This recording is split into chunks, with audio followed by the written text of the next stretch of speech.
And now, live from Santa Cruz and Norman, Oklahoma, it's talking Kramer Guitars. It is July 14th, 2023, 8/12, OU 812 Eastern, 5/12 Pacific, 7/12 Norman, Oklahoma time. Thank you so much. All right, we just have to let our Facebook friends into this feed so they can join the party. Thank you for all the applause. You guys are awesome. If this is your first time here, make sure to smash that subscribe button. Smash that subscribe button, you guys. We are so close. We are so close to 10,300 subscribers. We're literally like 3 away. And this channel is just growing like you wouldn't believe. Just want to say thank you to everybody. Everybody that's here. You guys are awesome. You guys in the chat. I see you guys. So we're going to talk some Kramer guitars for a couple hours. So yeah, smash that subscribe. Smash that thumbs up. We have 7 thumbs ups. Let's get some more of those. And we'll take your questions and comments. It'll be a great time. So yeah, this is Talking Kramer Guitars. Here we go.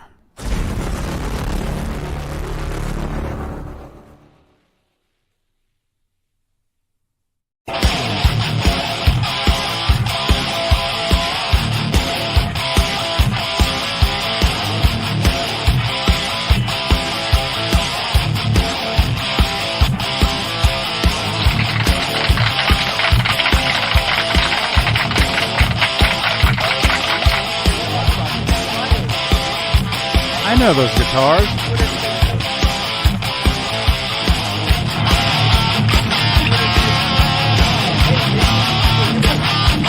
Hey, I know that shirt.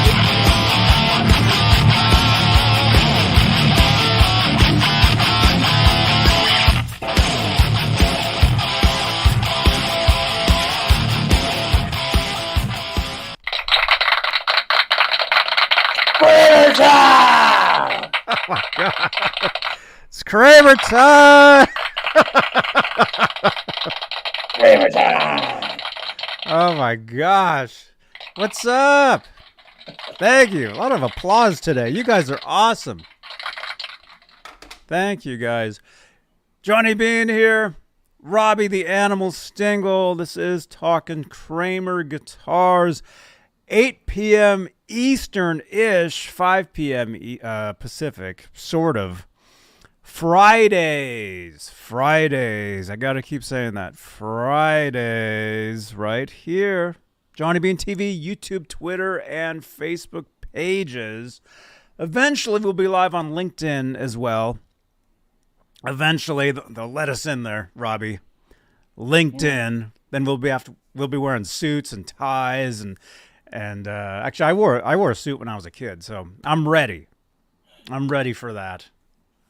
Mercuries and Subarus. I have a Subaru. Yeah. Yeah, it's all good. So you guys, welcome. Again, we're talking Kramer Guitars tonight. Any questions or comments, drop them in the chat over on the side.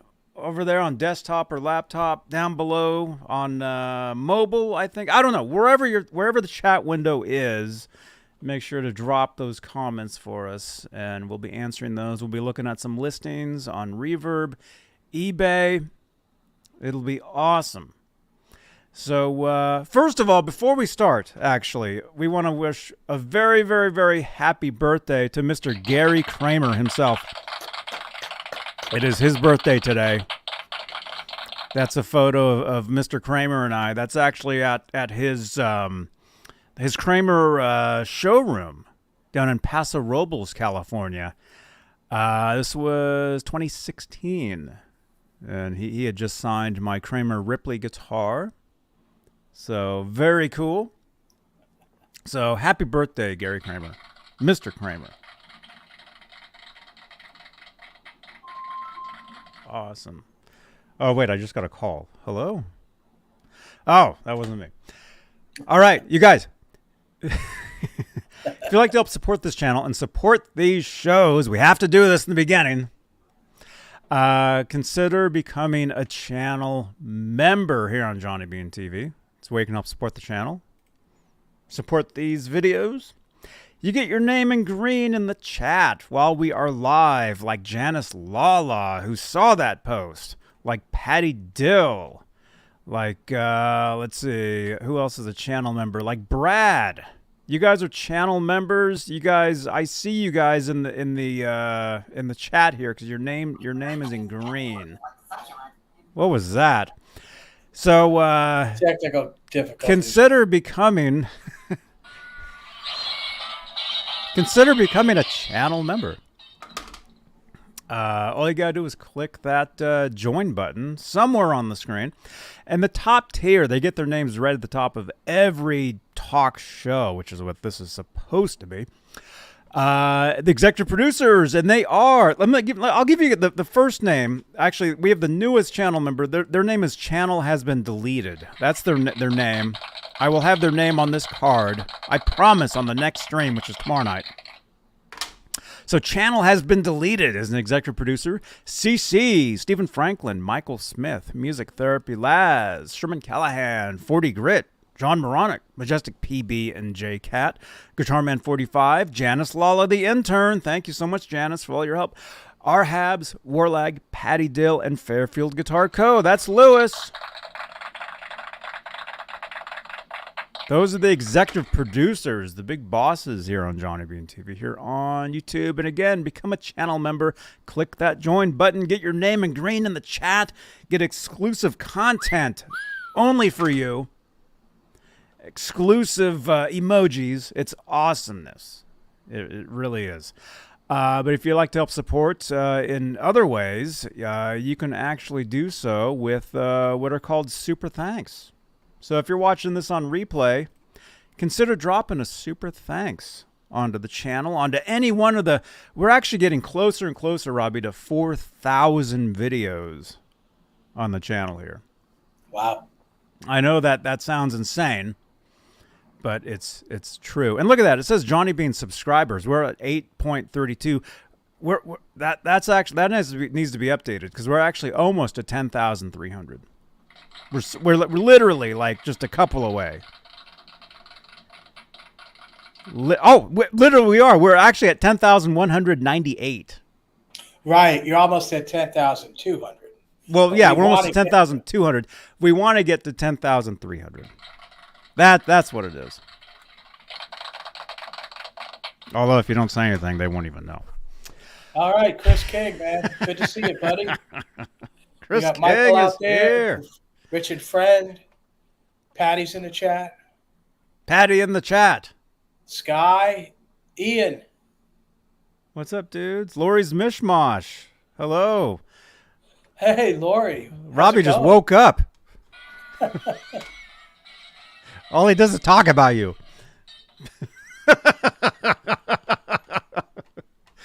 Welcome, everybody.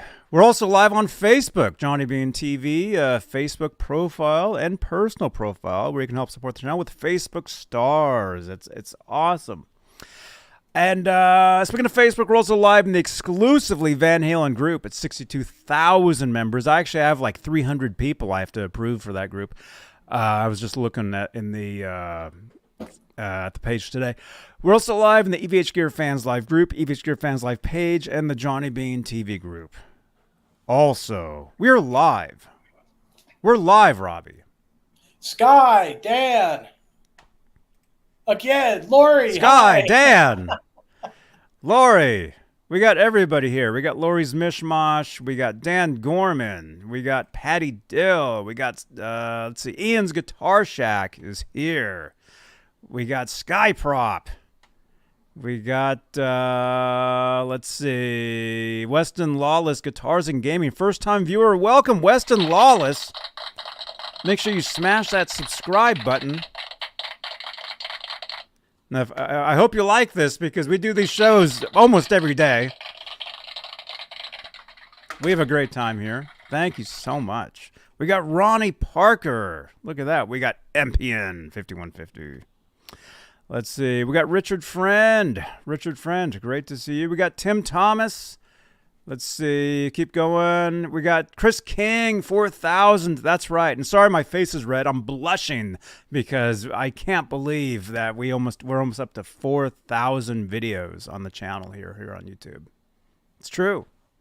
It's true. This channel goes back almost 18 years of my life. I was 9 years old when I started this channel. I was I was this tall. Yeah, I'm blushing. Look how red my face is, man. It's unbelievable. But hey, Danny Jacks is here. Good to see you. Good to see everybody. Welcome. We got Paco, who we talked with yesterday on Laz's channel. Paco.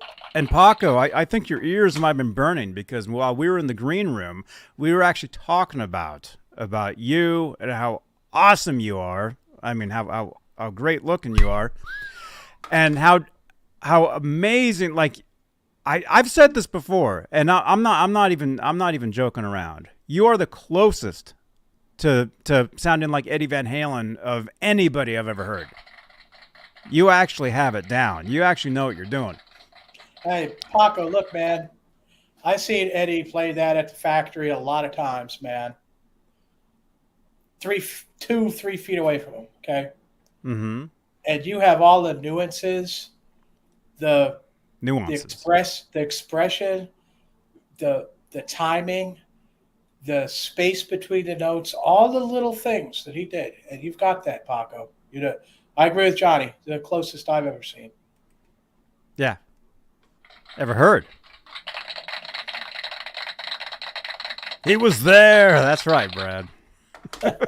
Hey, Brad. What's up, man? Let's see. Thank you so much, Lori's Mishmash. Johnny, get a cold cloth. That red face is wearing me. It's okay. It's okay because it's the lighting is what it is. It's the lights. Oh, come on, the Johnny. lights are so hot. My face is getting sunburned. I already sunburned my arm when I was in Beverly Hills a couple weeks ago. That was 2 weeks ago today, huh? Right? Yeah. Yep. Yep. And that's a compliment, Paco. 2 compliments. Yeah. You guys, we're not joking around here either. Check out Paco. Check out his band. Check out Blas, featuring Sergio Blas from Menudo. Check out their Van Halen tribute, Top Jimmy's, although we told them to consider changing the name to Paco Wabo or Paco Ma. Dwight Bailey. Dwight Bailey is here. He's in the house. Johnny's red hot. That's right. We're red hot. Yeah, look at this. Look at that. You can see right through my shirt. Yeah, again, it's the lighting. I'm having to use a green screen today. See, I'm like fading away like Marty McFly. Lori wants Paco's link, Johnny. Oh. Does Nightbot have it? I don't know. I don't know. Let me see. Paco. So who has a wrench in the chat? I don't think anybody even has a wrench. Johnny, you're the only wrench, man. Our only moderator isn't even here. We might need to mod some new people here. Maybe. I don't know. She says the YouTube link, Johnny. The YouTube link. Let's do that. Let me let's put him in Nightbot. Let's see. Here we go. Well, okay, Paco, do you have your own channel? Well, obviously you do. I mean, you're in the chat.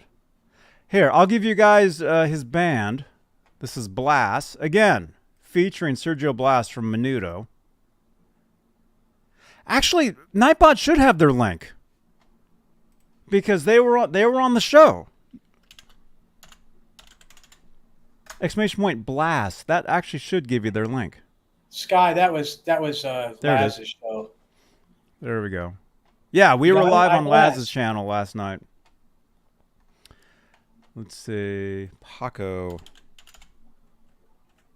Let's see. He says it's under Francisco. There's his name right there. I need to copy that really quickly. If if this will let me. There we go. Okay. Yeah, Paco. Yeah, you definitely need a Nightbot link. Here he is. Oh, here he is right here. All right, here you go. All right, there's Paco's. There's Paco's link right there. There you go. Thank you, Johnny. There it is. You're welcome, Robbie. Okay. There we go. Okay, Janice, can you please send me a tweet and remind me to give Nightbot a link to Paco's channel, please?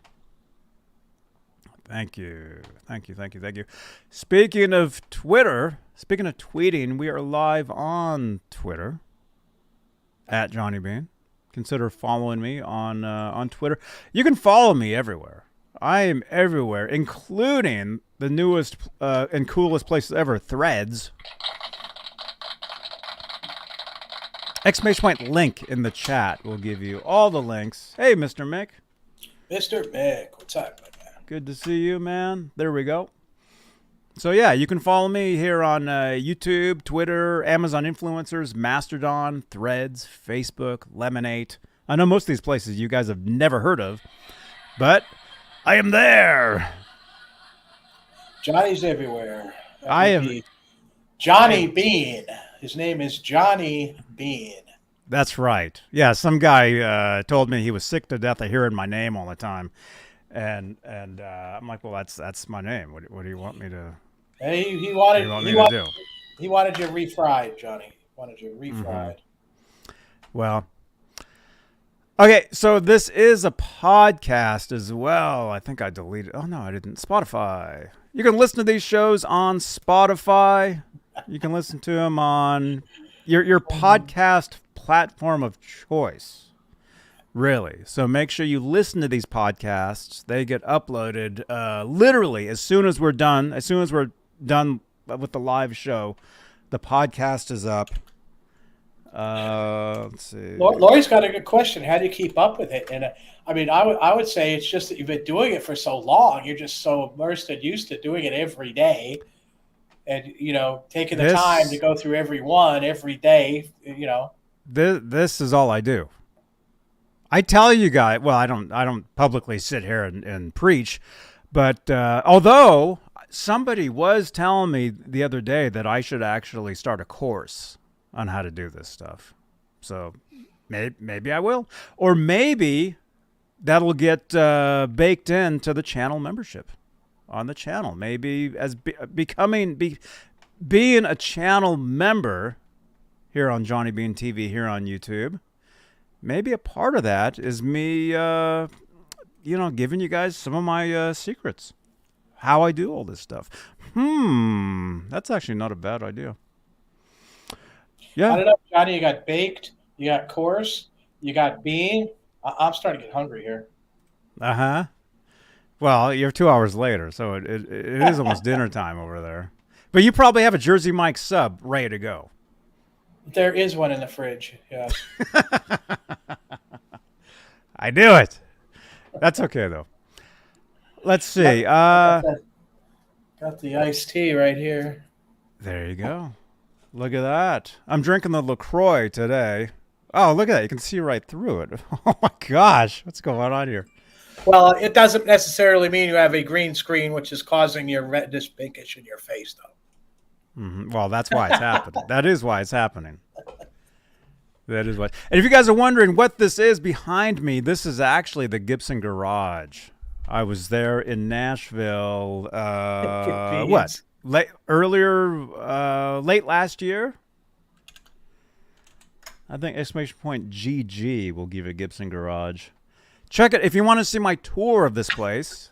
And, of course, Gibson owns Kramer. Check it out.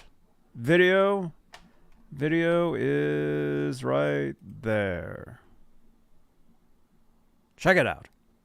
And, again, I apologize if my face is red, but I'm blushing because I think Lori's leaving. Uh-huh. Bye, Lori. Thanks for coming by. Thank you so much. You made Robbie's day. What's she saying? She Steak, knows I have a cheese, or ham? cheesesteak. I got a cheesesteak and I got to have a provolone. And then I have the tea taped up. See, what I'm doing is because when I went there one day and I put these in a drink carrier and put that in the bag, but the tea spilled out onto the carrier into the bag. And when I took it out of my car, the bag broke open and both teas smashed into the garage floor. So now when I go there, I bring blue painter's tape and I tape it around the lid and I tape it over the top so it won't spill. Therefore, it doesn't get in the bag. Therefore, the bag does not break. Therefore, my tea makes it home safely. And that's what the tape reference is about. What I do. Yeah. Did anybody understand any of that? I don't know. It's good stuff, though. And yeah, I am red. How can we get rid of the redness? If you pull back your green screen, Johnny. I can't. Well, there we go. If I turn the lights better. up a little brighter. Well, see, now. Now you're transparent. You're like the Invisible Man. You're starting to fade away on us. Wow. How's that? That's not so bad. Well, it's a podcast. You guys don't need to see me. You just need to listen.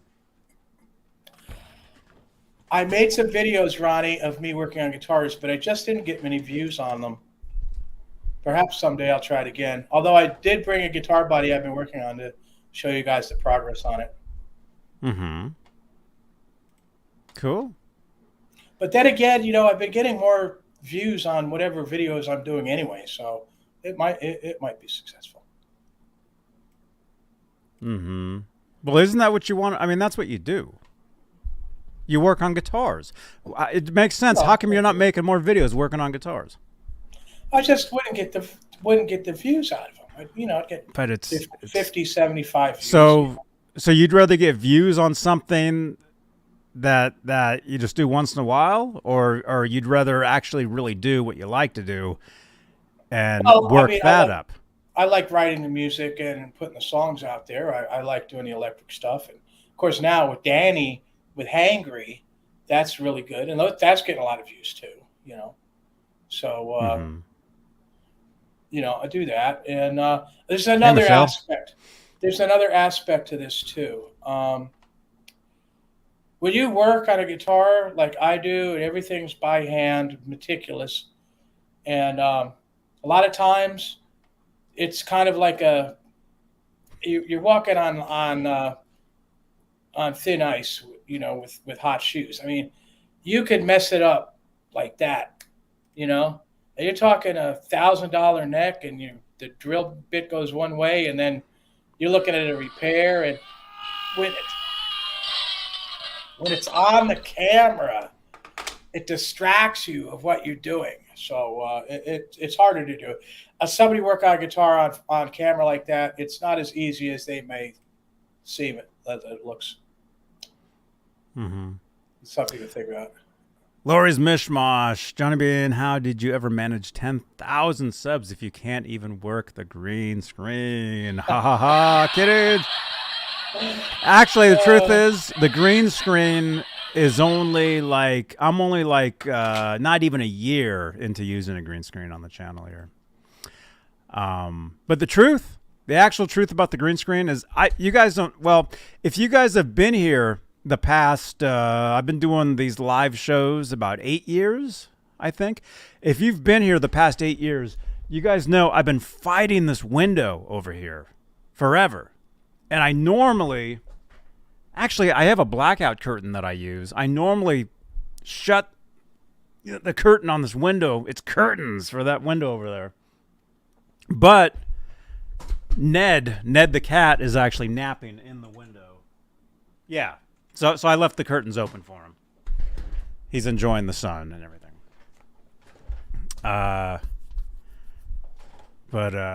Anyway. Yeah. Well, I mean, if you're inside, if you're a light player, 8s will work. I would say it's definitely the wrong thing to do. What? Oh, Inside the Musical Mind wants to know if it's a mistake to... Inside the Musical Mind is here?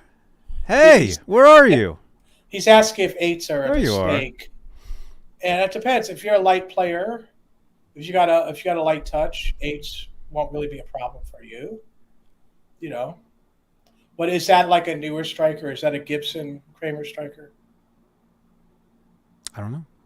Inside the Musical Mind, send us a message. Let's see your Kramer. Show it. You can either text me, 415-952-3263, or I know we're Facebook friends. Message me on Facebook a photo of the guitar. We would love to see it. Speaking of strings, you guys know we do a giveaway each and every show here. Mm-hmm. We're going to give away some strings tonight.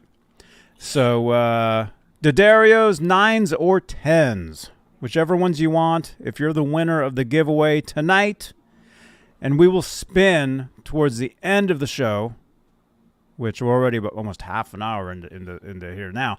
In about an hour and a half-ish, we will spin for a set of strings.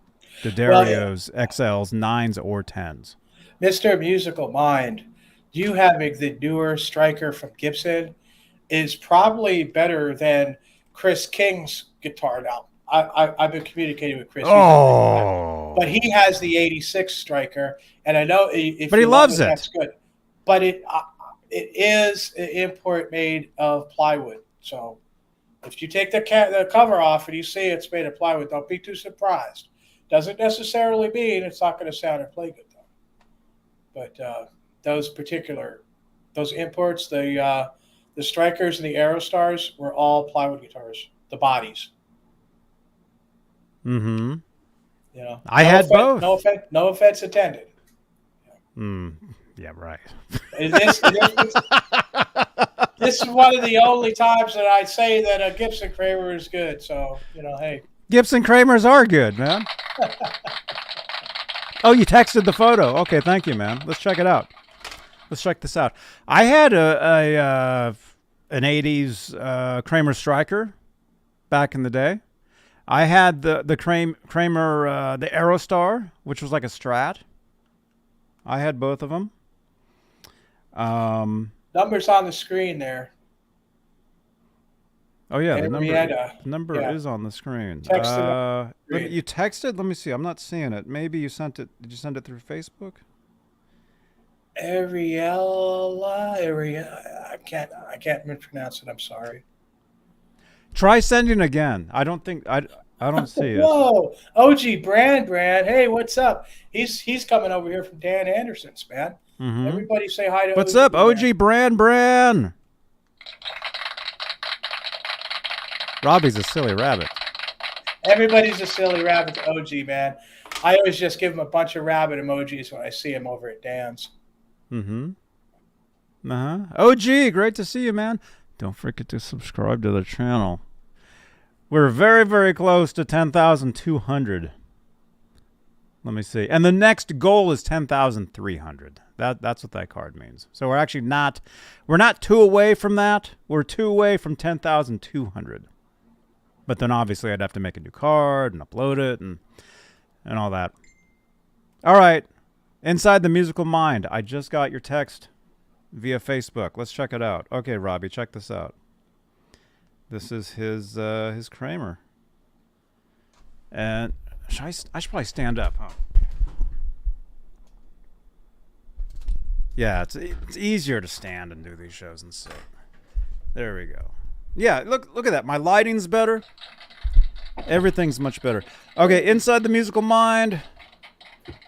There's his guitar right there.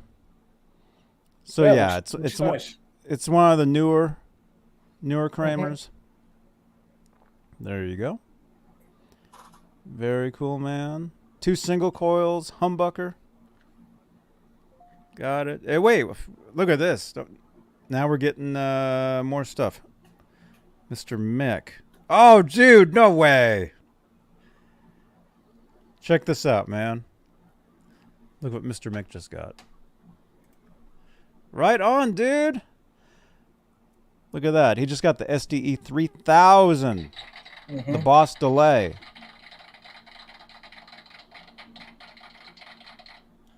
Yeah. Again, I apologize for. I got to use the green screen tonight. I don't normally use the green screen on these shows, but today we are. What the? Whose tattoo is that? Are you kidding? I hope that's a finger. Somebody. Huh, wow. Somebody has a Van Halen tattooed. Again, I hope that's a finger. Yeah, I think it is. Dude, right on. That's cool. Who is that? Look at this. We're getting all the messages now. Let's see. Come on. Okay, that's somebody. Somebody keeps calling me. Oh yeah, who was that? Somebody called me last night and left a message saying that they were my neighbor and my rooster was crapping in their yard. That was like at 1 a.m. Who was that? That is a finger, right? Okay, good. And see, that's why, Robbie, you don't put your phone number on the internet, like on the screen, because people will call you at all hours of the day and night and tell you the craziest stuff. But that's cool. But to be fair, though, if it wasn't for that number on the screen, I never would have been able to talk to you at all. So, so it's all your fault, Johnny. That's okay. There we go. The claw. We're doing the claw again. Yeah. No, that's how I focus the camera. It's funny, actually, years ago doing these shows. You guys go back on the channel 6 years, 7 years. You'll see every time I would hold up this little this Gary Kramer coaster, and it was because it was white, and I would hold it up to the camera to refocus the camera. Oh right, yeah, I remember that. Yeah, okay. Well, no, you don't show the side with that says gong. You show the side that doesn't say anything. I do. But again, happy birthday, Gary Kramer. It's his birthday today. Oh, Alice Pelvis is gone, man. He's over. Pelvis? Yeah. He went away. Yes, he did. Oh my gosh. 61 watching. You guys are awesome. You guys are awesome. And look at this. We're getting tons of messages. We'll take them. Look. Oh, no way. Look at this. Ned. Inside the Musical Mind owns. Actually, how many? I think there's a lot of Ned's twins out there because our friend Richard Friend, not Robert Friend. Richard Friend has 2 Neds, but they're girls. Inside the Musical Mind has a Ned as well. Aw. Right there. That's Ned's twin, they're saying. That is kind of looks like Ned. Aw.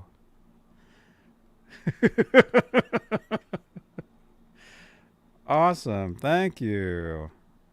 Thank you, man. Okay. All right. Let me see. The messages. Okay, wait. This is Arella?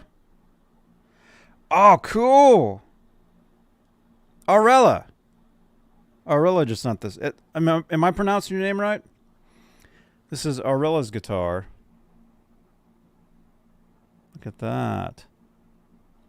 Kramer Beretta. Whoops. Very cool. Dale. Thank you. Dale. Okay, this is Arella. That's their guitar right there. And then Dale. Wait. Who just sent this in? All right. Somebody. Okay, let me just do this. Somebody's watching this right now. Look at that. There we are. Got the claw. Got the claw. The claw. It's a claw. Look at that. They've got the Eddie Van Halen Funko. Very cool. Right there. Which, by the way, I'll be giving away the new Eddie Van Halen Funko Pop very soon. So keep it on the channel here. Keep it there, as Michael Anthony says. Yeah. So if you'd like to win the new Eddie Van Halen 1978 Funko, keep it on the channel here. All you got to do is smash that subscribe, smash that bell icon. It's Ariella, Johnny. Ariella. Thank you, Ariella. Oh, there you are. Ariella. Make sure to join us Tuesdays for exclusively Van Halen. We do giveaways. We do trivia. We talk about the music, the guitars. The premier Van Halen show on the internet. Exclusively Van Halen. I mean, hang on. I mean, I need to organize all this stuff, man. I mean, just listen to Steve Rosen. Hey guys, NAMM 2023 taking off. Here's Johnny Beane. Watch Johnny Beane TV, the best freaking show on the net, man. I love this guy. Thank you so much, dude. You bet. Thank you. Thank you, Steve. Thank you, Steve Rosen. Steve Rosen, thank you so much. Check out his book, Tone Chaser. Available directly from him or Amoeba Music in Hollywood. We were there, right, Alice? There you are. Oh, my goodness. A lot of action today, man. Okay. All right. Dan Gorman says, I need the new Eddie Funko. Keep it tuned right here. You may be able to win one on a Tuesday. 8 p.m. Eastern, 5 Pacific. We call it OU81 Tuesdays here on Johnny Beane TV. Exclusively Van Halen. Yeah. You can win one. You can win an older one, too. We give away the Panama versions. We give away vinyl, such as the Right Here, Right Now vinyls. We have those to give away. Very soon, we will have the Starfleet. The Starfleet box set. We'll have those to give away. And then there was something else. Oh, I have it written down right here. Also well, we got surprises for you guys. We got a lot of surprises here, so keep it tuned right here. Every day.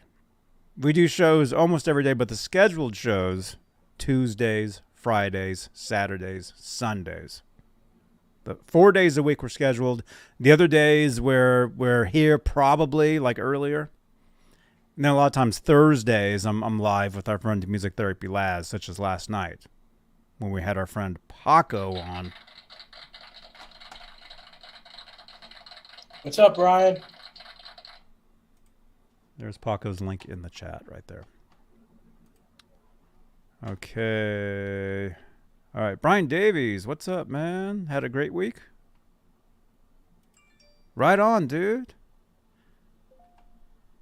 We're good. Let's see. What? Is this yours? Who is this? Who is this? How'd you get this? Oh, the number's down there. Area code 256 says this is for sale. Hey, that looks like a Kramer. Somebody's selling a Kramer. The pickups are see-through. No, actually they're not. It's the green screen. Anyway, somebody has a Kramer for sale. Looks like what do you call it? Like a Travis Beane bass, maybe? Could be. Looks like it to me. The knobs look like they're from 82 or earlier. Mm-hmm. There you go. Wait. Driver 22. Driver 22. Okay. Oh, dude. Man, this is awesome. Look at that. He's got a Kramer. The Kramer Focus. Those are the ones where it had the Focus in the big font. 1000, then Kramer in smaller font. Those are great guitars, man. I owned many of those back in the day. That looks like an earlier one. Mm-hmm. You can see how the headstock's a little bit wider. It's not quite skinny. Mm-hmm. Those are great guitars, man. And then, let's see, what is this? A PV. Huh? That's a PV? I've never seen that one. That's cool, man. ET5150 is here. Good to see you guys. I gotta open up this LaCroix. Oh my gosh. Everybody take a 2-second break.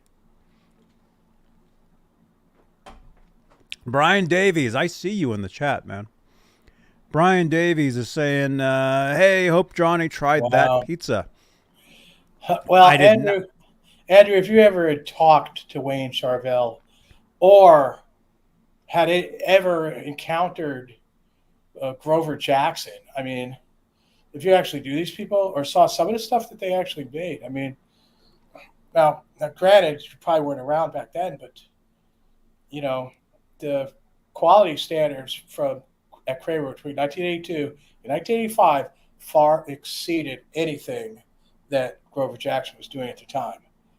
Now, after 85, when you get 86, 87, then that tends to slack off some. But, I just wanted to point that out, that between those years, those guitars were spectacular. Having actually been there and encountered them, and owning several specimens right now. Of course, this is just my opinion. You're allowed to think what you want. But just kind of wanted to put that out there a little bit. Anyway.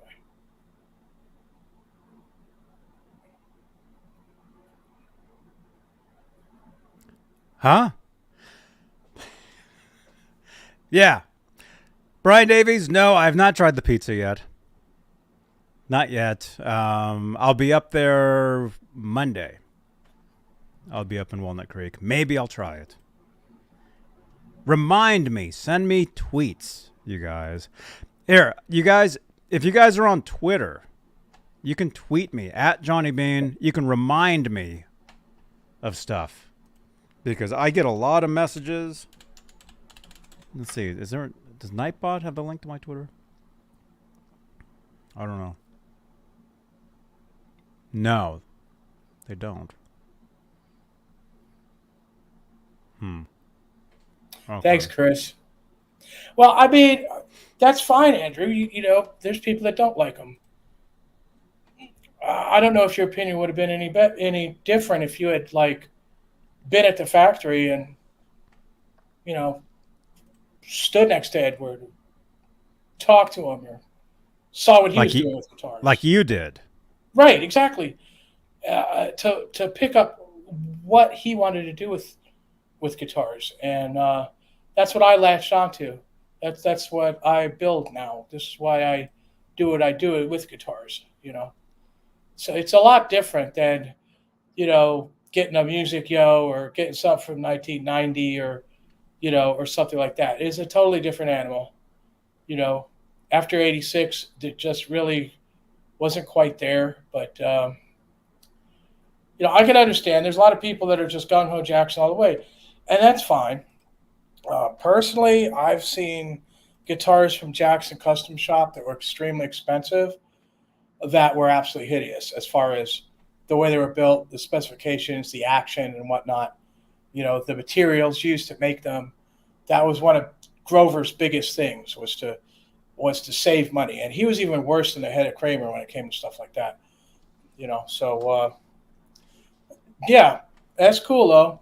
That's the good thing about guitar is everybody can play what they want to. They can play what they want to, and it's all cool. I think that's the most important thing is it's cool if you're playing, and I don't care if you're playing, some 82 Pacer Special with a route for a Rockinger and one of the first Floyds and a custom wound Seymour Duncan Alico 2 and all that stuff, or you're playing a Glary. You're playing. That's the important thing. Yeah. Yeah, as long as you're playing. Right.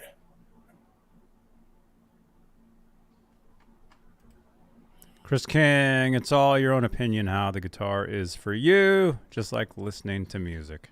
Mm-hmm. Yeah. We can listen to whatever we want. We can do whatever we want, you know? It's all good. Ryan Fraley, channel member, saying Kramer as a modern prog metal guitar company. I played the Strandbergs, and those are great prog guitars, and probably the closest we're getting to Steinberger truly coming back. That's very interesting. Those Strandbergs, I think I keep seeing those at Guitar Center, and one of these days I'm gonna try one. Janice, can you tweet me? Send me a tweet. Tell me to play the Strandbergs at Guitar Center on Monday. And I'll do that. Unless I'm going to Laz's house, which I don't know. Not sure if that's happening. Inside the Musical Mind, I have a cheap glary bass and it stays in tune. Right on. Right on. For the price, those things they're not bad. Let's see. Okay. All right. You guys, again. Smash that thumbs up. Smash that subscribe. We're trying to get to 10,200, which we're one away. We're actually one away from 10,200. So obviously the next goal is 10,300. Hi, Ned. Ned, come here. Oh, where'd you get that? It's Zora. Hey, girl. It's Princess Zora. Zora says hi. Hi, Zora. Yeah. Oh, you talking? All right, you got something to say. You're not going to talk now? Oh, yeah. Are you mowing? Are you mowing, girl? Aw. Uh-huh. I know. It's okay. I know. Well, some people don't think Eddie knew what he was doing, but that's okay. I know you're personally involved with these things. Mm-hmm. Did you say per?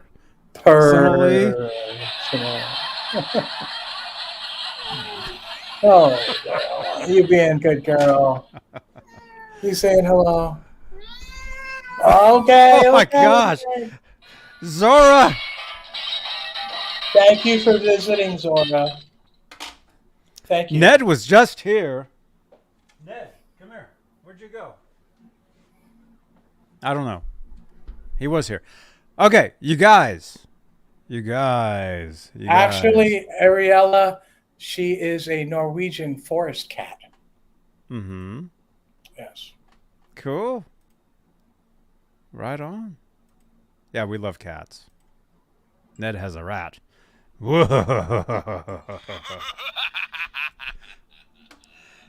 Actually, it was hilarious. Yeah, was it yesterday? Ned comes walking in through the garage because we have a cat door out there. He comes walking in. He has a mouse in his mouth, and I'm sitting on the couch. I'm like, nuh-uh. I open up the front door here, and he walks right out with it. So he never put it down. He never dropped it. Hey, there you are. Ned, come here. Come say hi to everybody. Yeah, it was either a baby vole or a baby mouse or something. Okay. All right. What else? What else is happening? We're doing a giveaway tonight, you guys. Your choice. D'Addario XLs, 9s, or 10s. Whichever ones you choose. To be entered in the giveaway, all you got to do is participate in the live chat. So you see how the Atomic Punk just said, "Heyo, friends."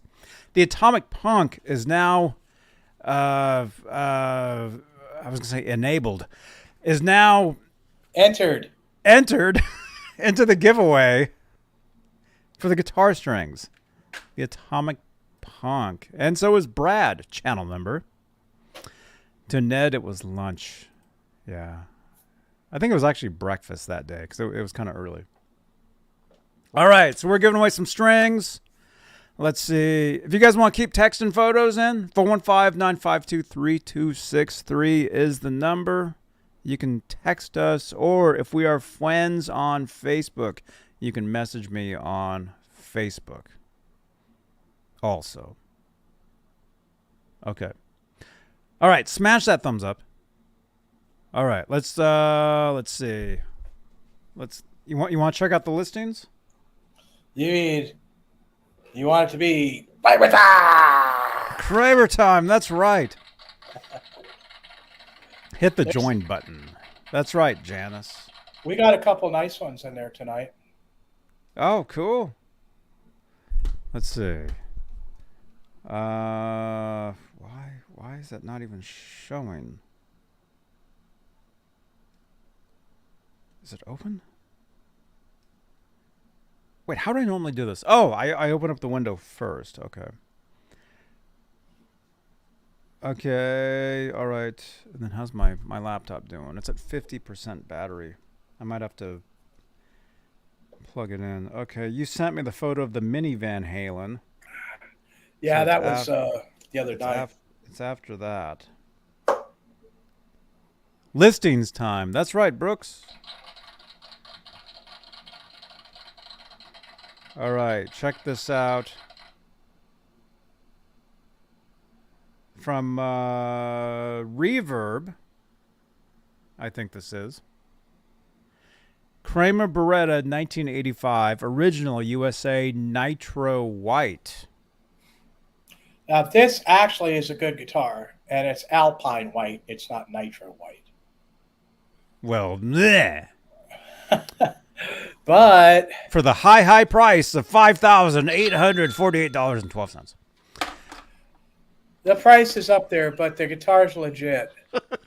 See, now what's really special about this one is this is an extremely early 85.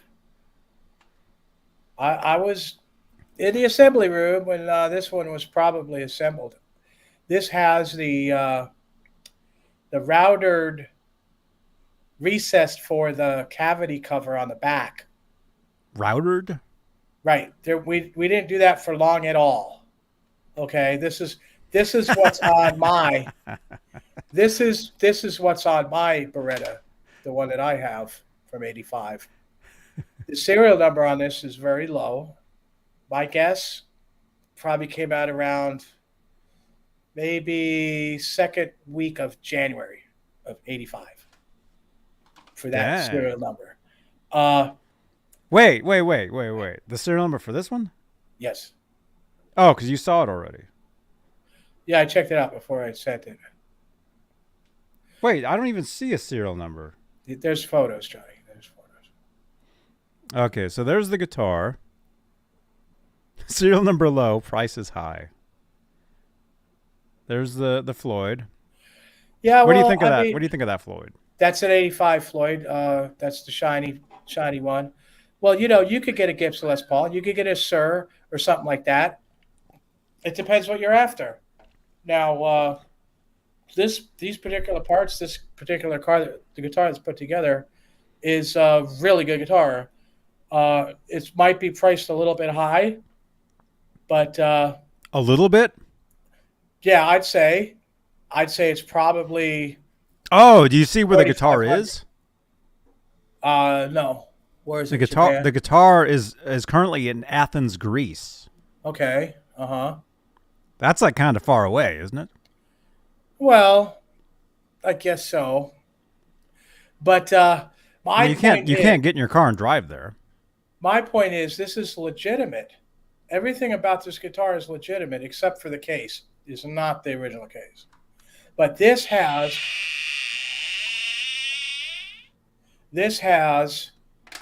a Lucido banana neck right before they went to pointies. This is one of the last bananas that came on this guitar. This is a very good neck. Okay. Well, Andrew Collins is saying you have to be out of your mind to pay $5,000 for that. You know what's funny is this particular guitar is actually worth that money. You would be able to get your money back, and if you waited a year, probably more. Well, that's kind of high. I wouldn't want to go 5.8. That's that's kind of high. I personally, I don't think I'd want to go over 4,500. But this is a guitar that will bring your money back to you with somebody that knows what they're looking at. I can vouch for Really? this. Absolutely. Okay, so this was listed 5 months ago. Right. There you have the Seymour Duncan. That's from 1985. You have the Gloss Black Floyd Rose. That was from 1985. This body has the recessed Trem cavity. You know what else is from 1985? That neck and let's see, Marcelo Juarez or Seymour Duncan. What? They were both involved in making that pickup. Who was? Marcelo Juarez, Seymour Duncan. Hi, this is MJ from the Seymour Duncan NAM 2023 in Anaheim, California. You're watching Johnny B. Johnny Beane. Johnny Beane, okay? Thank you. Thanks for all your support. There we go. Hi guys, Seymour here at the NAM 2019 with Johnny Beane. We're having a good time and enjoy it. Yes, everybody. Seymour Duncan pickups. They're the best. Thank you. Peggy, an EVH guitar comes nowhere close to this. I'm sorry, but your EVH guitar is made by Fender. Hey, And, Robbie, your mic's on. I just thought I'd point that out. You know, this neck is Wait. handmade. Well, Robbie, wait. Weren't you were just saying, oh, you can play what you want. Oh, this guy, oh, you can play a Glary. Eddie, you can play Well, whatever. I realize that. But if you're talking about guitars, collector's item as an investment, you know, this you could get your money back from. This is not made on a CNC machine. Even this body was pin routed by ESP. Okay, everything on this was hand done. This is not a CNC machine. This is not a mass produced instrument. These parts were made by hand by a Japanese craftsman, or with the neck here, Canadian. No CNC was involved. The pickups were wound by Marcelo Juarez, you know, personally. Okay? Who are they wound by personally? Marcelo Juarez. Hi, this is MJ from the Seymour Duncan NAM 2023 in Anaheim, California. You're watching Johnny B. Johnny Beane. Johnny Beane, okay? Thank you. Thanks for all your support. Granted, that's a lot of money. I wouldn't want to go over. Hey, Robbie, who was that? That was Marcelo Juarez. Hi, this is MJ from the Seymour Duncan NAM 2023 in Anaheim, California. You're watching Johnny B. Johnny Beane. Johnny Beane, okay? Thank you. Thanks for all your support. If you go to somebody that collects these things, and granted, it's too much without the original case. That thing should have, at that price, or even at $4,500, have the original case with it. But you could get your money back for it. Now, I know what I'm talking about here, okay? Because you were there. This thing is absolutely legit. And this low number on the serial number of that year with the banana headstock is incredibly rare. He's not far off. This man is not far off on his estimation of what he's asking. I would say, yeah, it's too high. You know, and that's a lot of shipping too. But Did you say shipping? yeah, You wouldn't pay that for that? no. Well, Johnny, I have all the guitars I'll ever want. I don't need to buy any more guitars. And No, you're I have saying that guitars now. that are just as, or even more rare than this that I have. You know, Who makes your guitar pickups? Seymour Duncan, Marcelo Juarez Custom Wines. Hi, this is MJ from the Seymour Duncan NAM 2023 in Anaheim, California.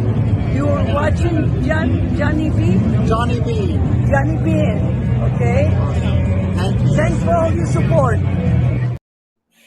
You never show her telling you she loves me, which she did that day.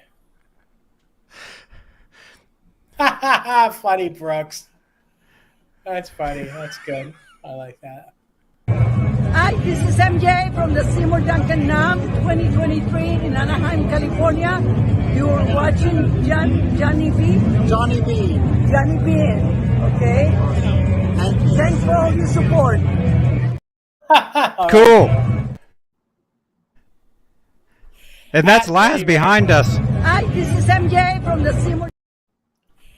At any rate, I wanted you guys to see a legit one of these because we do not see the real thing that's not mangled or messed up or somebody doesn't know what they're talking about. Show some of the other pictures. Show the neck plate. Show that serial number. It's like ridiculous. It's like E125 or something. Who made those pickups, Robbie? I'm not saying. It's enough. What kind of pickups are they? You could buy a PRS. You know, I know somebody that worked with PRS. I worked with Paul Reed Smith when he was building guitars by himself. Okay, and this guy told me he would never buy a guitar from him, and that was when he was making them himself, and they weren't mass produced and assembled and whatever is going on with that company now. You know, you could buy it. Go ahead. We dare you.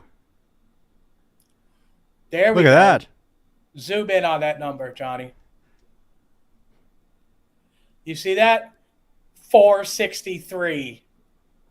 Okay? 85, 463. 463. That had to be like the second week in January, baby. I'm telling you. Maybe even the first.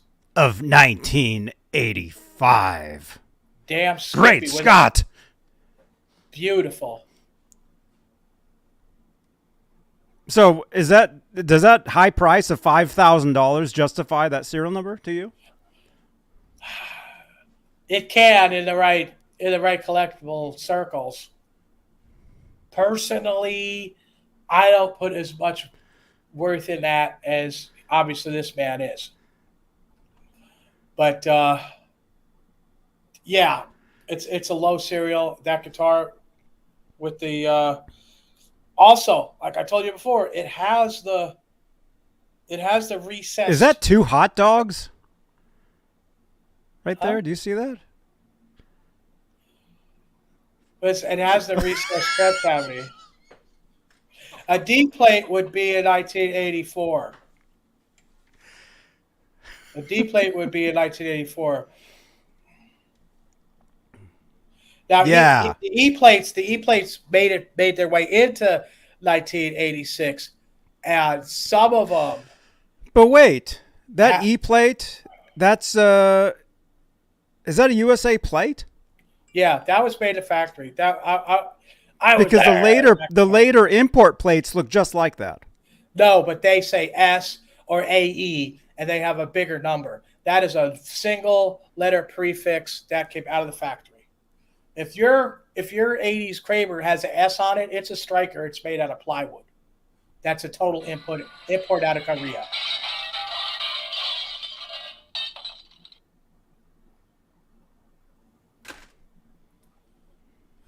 Granted, that's a lot of money.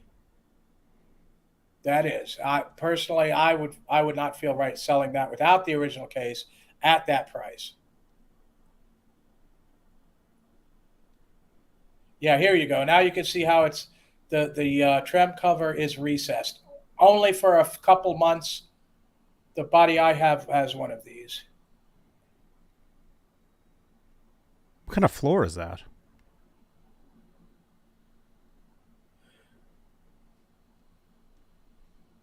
Well, see, yeah, if it says AE, that's an import plate. That isn't a USA plate.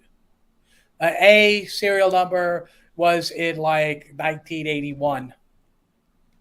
Back before Johnny was born.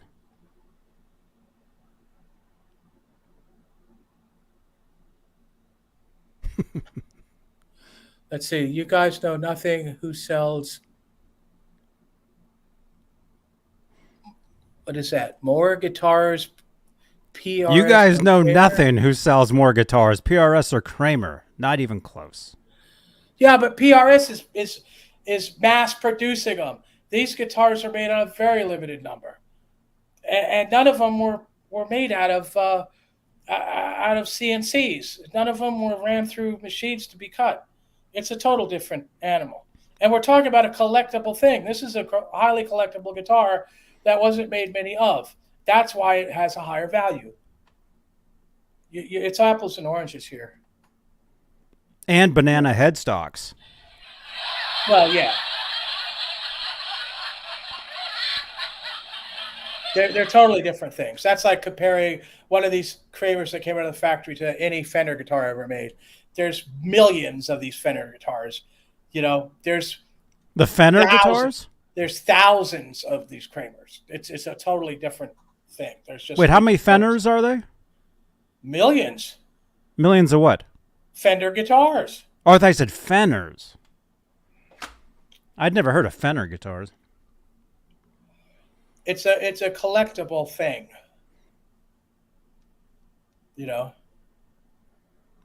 I wouldn't want to walk on that ground with bare feet. That's the wrong case. That devalues guitar, but the guitar itself is a very nice specimen. Wait, that case devalues the guitar itself? Yes, it does. So even just the guitar sitting there is worth less money because of that case sitting there next to it. Well, or the case that it's currently in. I don't know if it's in there or not, but yeah. It makes a difference. If you're going collectible and everything checks out, that makes a difference. It's like, where is the right case? And that'll take off a 1,500 probably. I have the right case for that guitar right here. The brown case. Right. Well, your case, that's even before this. That's one of the aluminum neck cases. Those had the aluminum necks. And The Travis Beanes? Travis Beane was making the necks, and the bodies came out of Sports in Connecticut. No relation to me. Although Jazz Obrecht and I are related.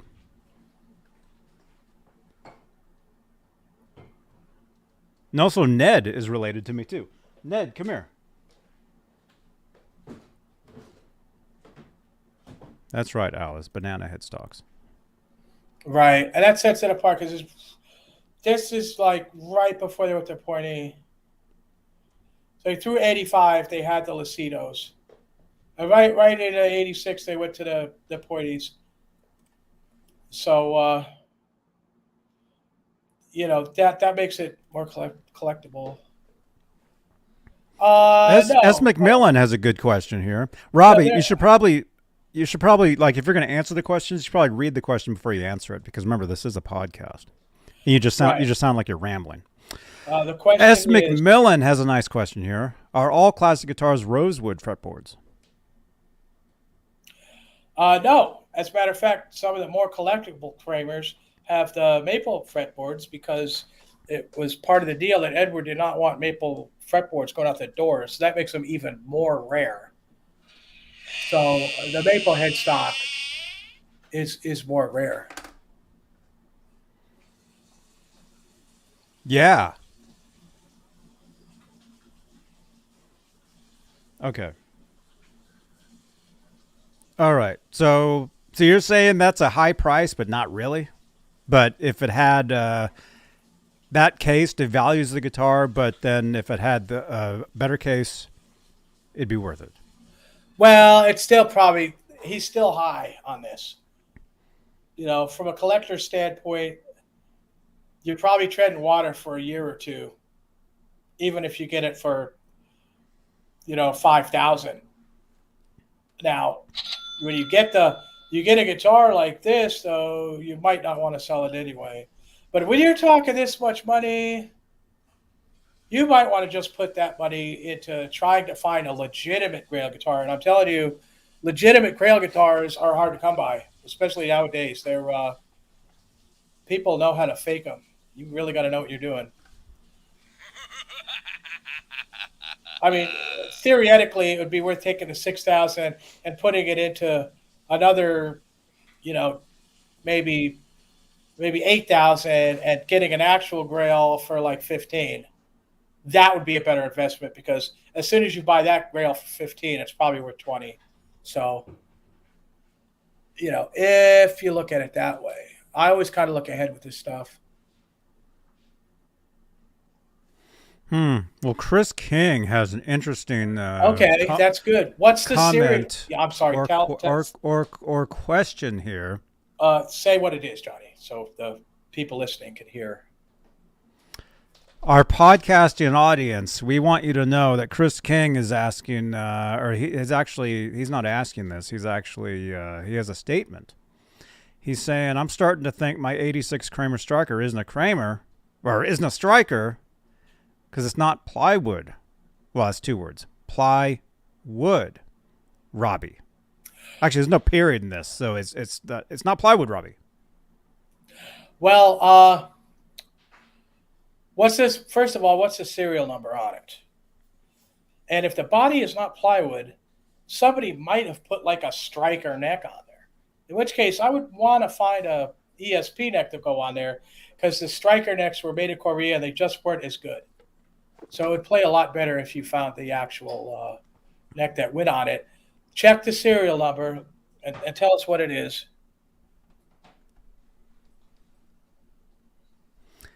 Send a photo. 415-952. Well, see, it's a SE, so it is definitely a Striker import guitar. If it isn't plywood, then the body has to be different from the rest of the guitar. Maybe it was changed, and they kept the import plate on it and the import neck. But that's the only explanation because all Strikers of those years were made of plywood. It's the same with the Aerostars. The SE is a Striker prefix. Mm-hmm. So, well, I know it says USA, but they were lying through their teeth, Chris. They weren't. I mean, all Strikers say Neptune, New Jersey, but they weren't. That was an import. You can't go by that. Every Kramer said Neptune, New Jersey on it. Yeah, but on the plates, every plate. Well, not every plate, but those ones like that particular one. And then the Focus didn't say. The ones that became imports, and then you had the ones that were just the larger ones where it just had the Kramer logo with the banana headstock, and that was it, and just had the numbers. Those didn't say anything on them. Right. All Focus guitars just had a regular serial number. And also, Bill Eigensee used a plate like that for my custom guitar, which I still have on there. That's very interesting, and Chris, I am happy for you that you do not have a Striker body. That's wonderful. That's wonderful. So you're ahead of the game right there, my friend. Right on. Well, hey, guess what? Thank you for subscribing, Rhinestone. And look at this. We're at 10,201 subscribers. So our next goal is 10,300 subscribers. Thank you, Rhinestone.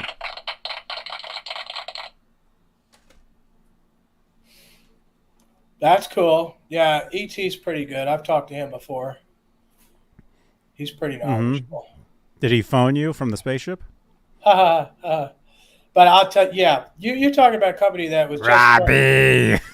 They'd throw stuff together. They'd wanted to get out the door, especially the imports. They were just, and that's the thing, and that's where I was going to kind of go a little bit tonight with what I'm doing with this. If I may, we've all seen this before, and I've been working on it. This is an early Focus body, okay? This is one of the first.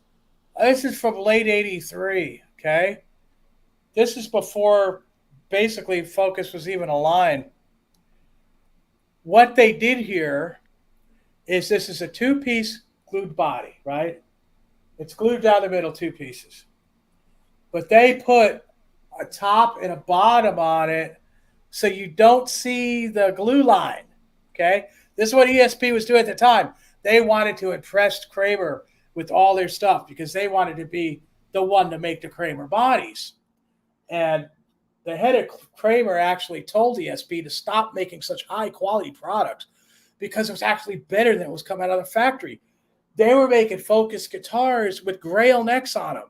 I mean, legitimate ESP, big fat banana, holy grail necks actually came on these guitars. And some of them even had the bridges from come on, not Hanson, although Hanson did have some bridges on there. The Fernandez bridges, the $1,600 bridges now actually came on these guitars. But what really is interesting, what I'm showing you here, this is all hand sanded because I do not want to mess up the actual planing of the wood, because Marty Bell doesn't like that. He wants everything perfect. So this is laboriously hand sanded, the paint. So what are we seeing there? How come it's two different colors? Because they glued a cap on the top and the bottom to cover the glue line going down the middle. Right? Mm-hmm. So you couldn't see it in the paint job. That's high dollar stuff. Of course, they stopped doing that because the head of Kramer said, "Stop putting so much money in it. They're too, they're too much money for it. We want to pay less." But the biggest thing here, and this is what I really wanted to show tonight, is the modification to the body, and you can see, especially those who've seen this body before, right in here. Do you see that it's a lot flatter? The pudginess here, I've sanded out. There is just a hair left. If you look very closely, there's just a little bit of pudgy here, which I am going to sand out by hand. And I'm going to go around this entire body and take probably a 16th off all the way around, so it has this squarer look, which is more indicative of George Lynch's style of guitar, because this is going to be the pre-George Lynch guitar with the 85 Grail ESP non-tilt 48th Street neck that I have to go with it, the reverse banana non-tilt one piece. And I am going to put the neck pickup in it. It's one of the things that George Lynch liked. But that was my big thing to show you, the squareness of the hand sanding right where that is. So you can see that it's not music-craft style with the big underbelly. To be more like it was the year before this, because this is an 83, and I really like the shape of 1982 personally. But so that's what I was doing the other day. I got that going on. There's a lot more hand sanding to do, but. Mm-hmm. So wait, so that's a Kramer? This is the ESP Focus body from 83, late 83, before they actually ESP released. Focus. All Focuses were made by ESP. Now there were some way early that were made by a different company in Japan, and some of you super geeks could put that name out there. I can't remember the Japanese name of the factory that did make some very briefly. So that's not one of the JKs? Right, it is. It's a JK okay. body, but it's like it's like a predecessor of the Focus, because the Focus didn't come out till later. JKs were coming out first, and they were trying to figure out what they wanted to do. That's why I like this body so much, because the year it was so early. You could tell by the route. You could see the pin. You could see the pin where they start the route. It was all like, pin routed, hand sanded, all that. You could also tell by the thickness of this neck heel. You see how thick that is? That's a real dead giveaway too, you know. That's right, Zora. And that's what you kind of look for in these things. Whoa, man, Oh my gosh! that hurt. Zora, that hurt. Should have gave her those treats this afternoon. Well, she likes Jersey Mikes too. Okay. So that's why I decided to go with this. Oh, Chris King. Oh, no. Uh-oh.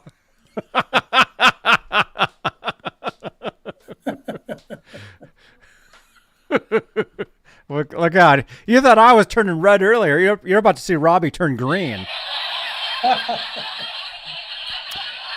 Okay. It's caps front and back. This is the kind of stuff they were doing back then, even into '83 at ESP, trying to get the contract with Kramer because the head of Kramer wanted to stop manufacturing parts. Oh, I see. At least bodies at the factory. They never did next. All the blanks that come out of there were ESP. Stuff they built for Ed was ESP blanks. And they cut, like Unker did, to create the 5150 headstock out of ESP blanks. So they never were really a neck maker, but they were making bodies. And that's what Ed liked. Ed liked the 82 Pacer Special with the 2 1/4 inch wide neck pocket and it with the made with poplar, and that's what he liked, made at the factory in the first half of '82. Before the second half of '82, when they went to 2 3/16 neck pocket. And we've got another guitar coming up here that actually has one of those pockets, which is a lot less than what this guy wants, and it's probably a lot more collectible too. New gong, I'm not sure when. Oh, when does the new gong arrive? We have been asked by the Axe. Trying to do the podcast thing. I will have enough money to PayPal to the Portsmouth Drum Company in 20 days. I will have enough money for the gong to send to them. As for how long it will be for delivery, I cannot say. As far as I know, they've been manufacturing the gong by hand. So, and I can't wait to get it. Oh, and here's a nice little fun fact for you guys. The gong I'm getting is the size of the gong and the stand behind me. So it's going to be as big as the outline of the stand. Right? The gong itself is going to be as big as that stand is. And then the round stand's going to go around the outside of it. It's going to be huge. This is huge for me, man. This has been like a lifelong goal, something I could never accomplish. And it's taken everything I got, and I'm sacrificing everything I can. And I'm going to do this, because when I was younger, when I got to 30, when I called Taste in Switzerland and I had to order that, I managed to get that one. And I was way into Bonham. I had the Ludwig set. I play all this Bonham stuff. I wanted a bigger gong. And I foolishly and mistakenly thought that John Bonham played a 40-inch gong. But he played a 36-inch gong. The same as Pink Floyd used in Pompeii and still did on the wall. That was a 36-inch gong. So I mistakenly thought it was a 40. And the 40-inch gong was, I think at that time, $4,200. And I had almost paid it off. I had like $3,800 paid. And I got in an accident and wrecked my van. And my father had to get the van fixed, and he wanted the money from that. Well, Paste would not give me my money back. I think they gave me $1,700, $1,800 of it back, which I was thankful for because they didn't want to give me anything. And I was constantly arguing with them back and forth and all this. So they finally gave me that. I paid to my dad, and that kind of ended the dream of that. And then, shortly after that, at least sometime after that, John Bonham died. He drank himself to death, and I decided I was not going to do that. I'm not going to die when I'm 40. You know, so that's been a lifelong thing I wasn't able to achieve. So it's going to be a real big deal. You know, what's that one? What's that one that just went by? He wanted, yes, paste, definitely. Somebody wants a review of the shape. It's Peisty. It's if you talk to the people, they will pronounce their name paste. The family now they might call the company Peisty or pasty. Some people in America do. If you're in Switzerland, it's paste. If you go to Germany, they have a manufacturing facility in Germany. They call it Peisty. Okay, so it depends. In German or in English? Depends where you are. It doesn't matter. It's the same word, German. How do you say pasty in German? Eric Bloom, what's my my PayPal is PayPal at Robert Stingle. It's just an A with the circle and then Robert Robert Stingle.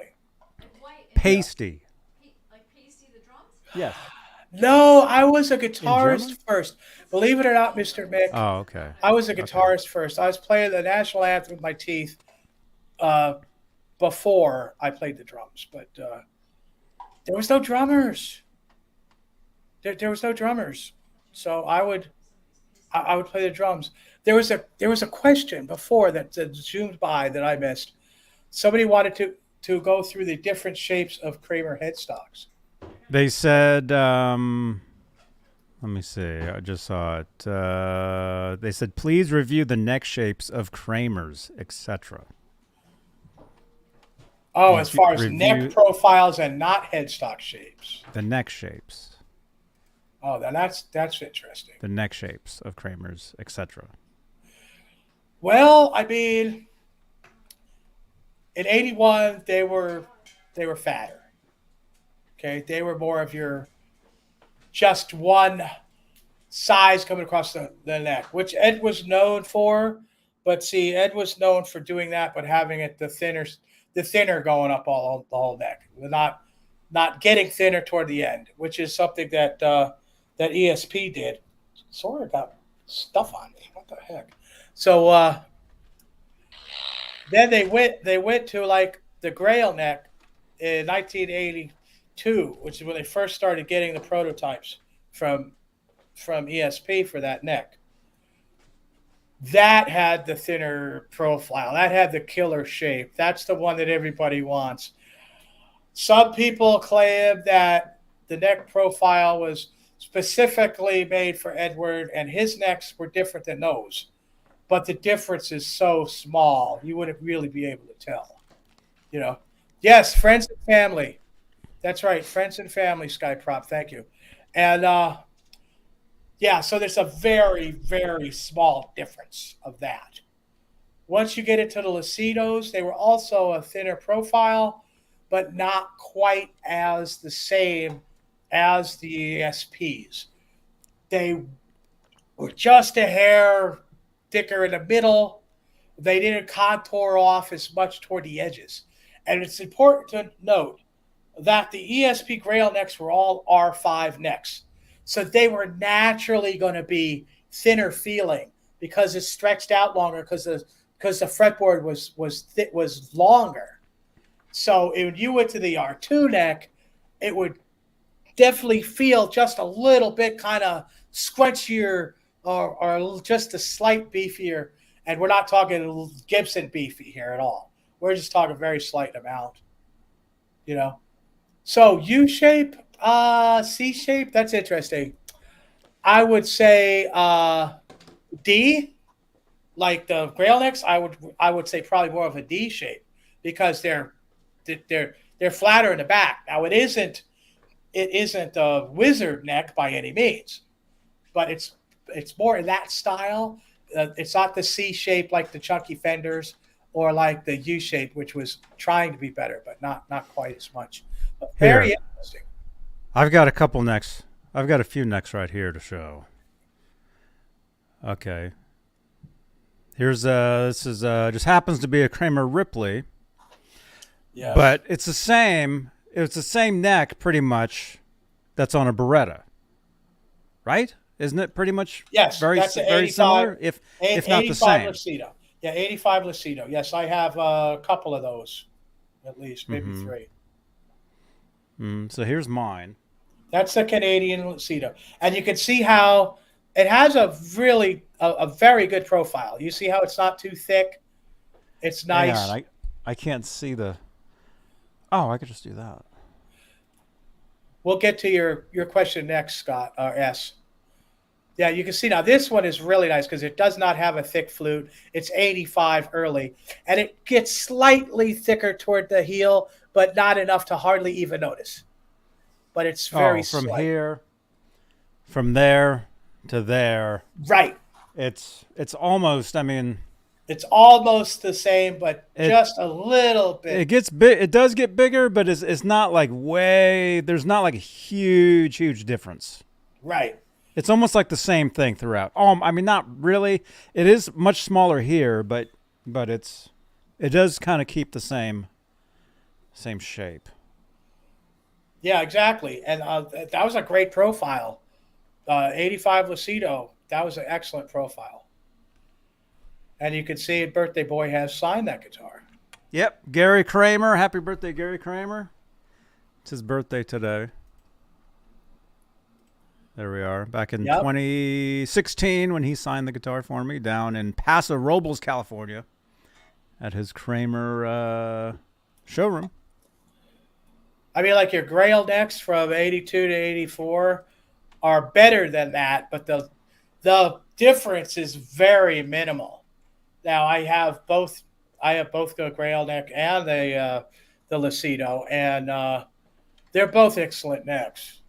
I prefer the ESP. It's just that little bit better. And of course, like I said, the R5, it kind of stretches it out just a little bit, so it feels just that little bit more sleeker. Mm-hmm. That's an interesting question. But yeah, if you compare it to like your people like the 60s Stratocaster neck, and those things are chunky. I mean, it's like looking at some of those old Les Paul necks. Those are super chunky. I mean, they're just real chunky. And then this is more of a shred type thing back then. This was the hot dog back in those days. Oh, here goes Johnny again. The hot dog. Yeah, the hot rod. Here's a Kramer Focus 1000. Back in the day, you just wanted it to say Kramer, so I covered it up. I was a kid. I was 8 years old when I did that. See, now this is an excellent neck. If you compare this to the pointy, tilted, three-piece glue-up necks, this is far superior because ESP made these out of one piece. That's a one-piece non-tilt neck there. That's a nice one. That's a good one. And it also has a very good profile, too. Yeah. This is my first real guitar neck right here. It's awesomeness. There you go. And then if you guys... Go ahead, Johnny. No. Well, what... Again, if you're answering these people, read the questions first, because it just sounds like you're just rambling on and on. Right. So basically, if you're talking about ESP necks from 82 to 85, Focus or otherwise, they're excellent. I would rate them better than just about anything. Mm-hmm. Jackson has a good shape too. Jackson does have a sharp, a good profile. They're all Lutheran joint necks, but they had good glue, so they never had a Lutheran joint problem. And Kramer wanted to use cheaper glue, and not only Sports of Connecticut, but Lucido had separation problems with those. And people bought guitars with bananas on them and got, replacement necks that were pointies, and three-piece pointies at that. So, that's what they, Chris King says, aren't the three-piece necks good because they turn the grains around for stability? This is what Kramer told people when they started doing that. They wanted to make necks for the cheapest amount of money possible. And the 3-piece neck could be made out of pieces of wood that were like 2.5 inches wide, cut and glued together. They claimed that reversing grains made it stronger. But they could do that, and they could glue the headstock on, and they could make it for 1/3 of the price. And that's one of their biggest beefs about ESP making the grail necks, 1-piece non-tilt grail necks that they made, because you had to start with like an 8-10-inch piece wide wood, and you would waste all that wood making that neck, and it cost them more money. And that's the whole reason why they went to the tilted banana to begin with, because you could glue the headstock on the end, so it was less muddy because the wood was smaller. And the next step was the 3-piece American, which they glued together, and that was their claim, that it was stronger. But it didn't really make a difference. I prefer them not like that. But I think we should probably just jump into S. McMillan's explanation of R2, R3, and R5, well, R4 and R5 nuts. Now, basically Kramer, and I'm not talking Jackson, I'm talking Kramer in the 80s, when they were the only ones that had Floyd Rose. So the only ones that had legitimate Floyd Rose nuts. There was 3 neck widths. In 1981, there was the R1. Okay? There was the R1 nut, which was the thinnest, and they only made that for a year in 81. Okay? In 82 to 83, when they really went into the production of the wooden necks and the guitars at Kramer, that's when they had the R2 and the R5. R3 was not a neck width. An R3 and an R4 is the same neck width. R3 is for 10-inch radius and R4 is for 12-inch radius. They are the same nut. Okay? R5 is a wider nut. That's the difference. R2 went on the same neck as the R3. It's just the R3 was about 2 millimeters wider. And they made them if the R3 was a 10-inch. You could use the R4 on a 12-inch. So most Jacksons had R4 nuts on them because they had a flatter radius on the neck. Okay. Well, yeah, string spacing's different too, I would say. But it's not all about the spacing. It's about the radius on those. Mm-hmm. And hey, thank you to Will. Thank you for the 5. The lights did change. You can't see them. They're back there, but my lights are green. Thank you so much, Will. All right. I know there's a lot of confusion on that, especially when people get into different guitars. And remember, I am talking about specific years of Kramer. Okay, I'm not talking about licensed by. I'm not talking about Floyds that were made after, 87, 88, when the lawsuit happened and all that went away and everything went licensed by. I'm not talking about guitars other than the actual Kramer guitars between 1982 and 1985. Okay? Now, there was some bleed over in 86 and some of 87, but after that, it all changed. Mm-hmm. So, yeah. That's right. Okay, let me see. They're saying we should get back to the listings. What is this? Oh, here's another one. 1988 original Kramer Night Swan guitar, burgundy, with Kramer case. Excellent. I threw this in. I know it's a little late for me. Pyramid logo and all. But you guys don't really get to see the original ones. So I figured throw it in here. There's a Sambora coming too. it's not a guitar that I particularly like, but I think you guys would find some interest in this. Mm-hmm. I've seen these, the original ones. Now look at that case. That case is a beautiful case. Look at that gold hardware, the thicker handle. I'm wondering if that case might have actually been made by TKO. Probably not, but for one of the Canadian cases, that's the highest level that they made at that time with the better hardware. That's the same case you would get with the Sambora guitar.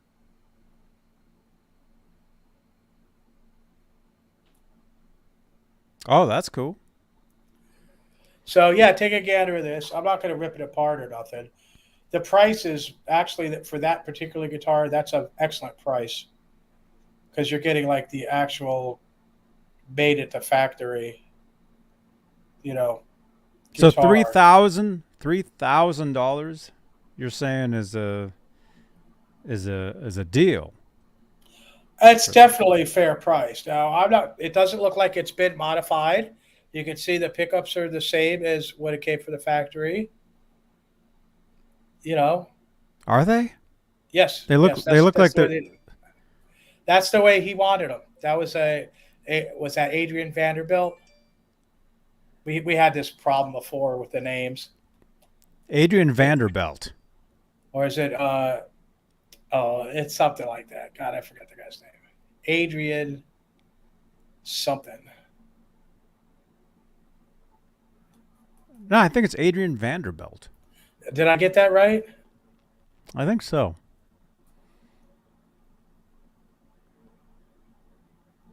Skyprop is saying Vanderberg. What? Yeah, Adrian Vanderberg. These people had very similar names. I'm not exactly sure on which one it is. I don't know who Adrian Vanderbilt is. Maybe he played Fender guitars.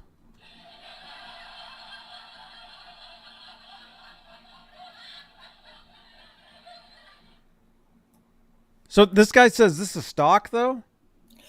Yeah. Having the two different pickups? Yeah, that's the way he liked them.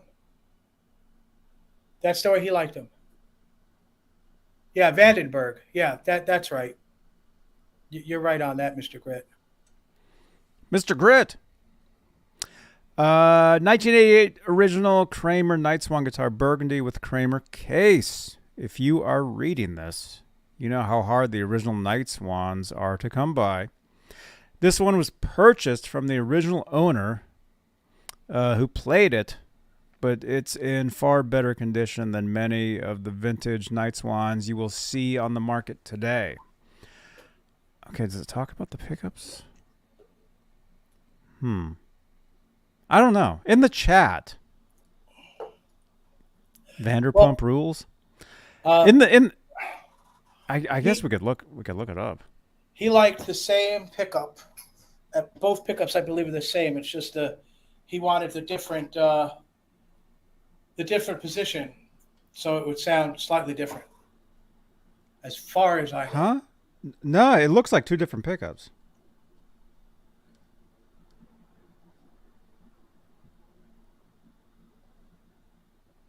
Yeah, see, one of them has the Allen head slugs. Oh, okay, that's the hot one.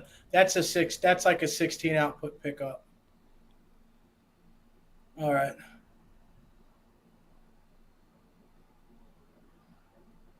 Huh? Adrian Vanderbilt is a painter?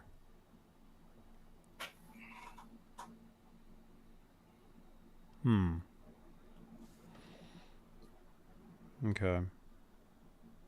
So this, I guess it says original. It says original.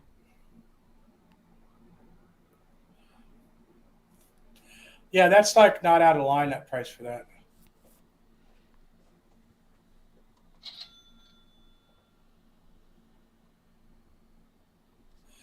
What band was he in?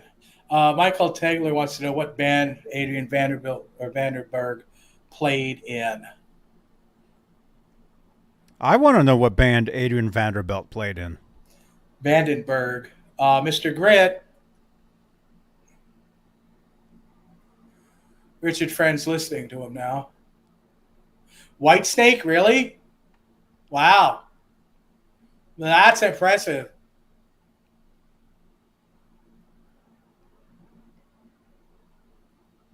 Everybody knows Adrian Vanderbilt was in Whitesnake. He's Mr. Grit says it's a jazz in a neck and a thin with a 24 3/4 inch scale. Very interested. Oh, wow. He also says he played in Dio. Yeah. Yeah, he was Dio in Dio. first. He's now in Def Leppard. Didn't he? I think he was quoted, though, just recently saying something about his guitar playing. Did you guys see that? Adrian Vanderbilt just said something about his guitar playing, like it's better these days or something. Wasn't that Adrian Vanderbilt?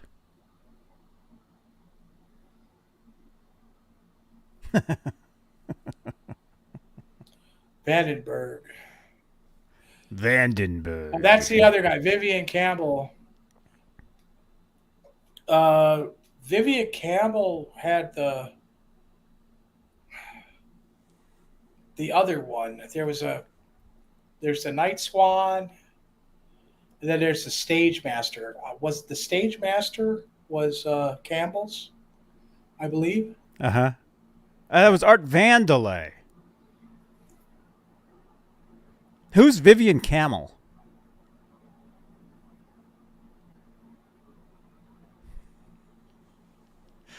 Okay, I don't know if these pickups are original. It says that they are.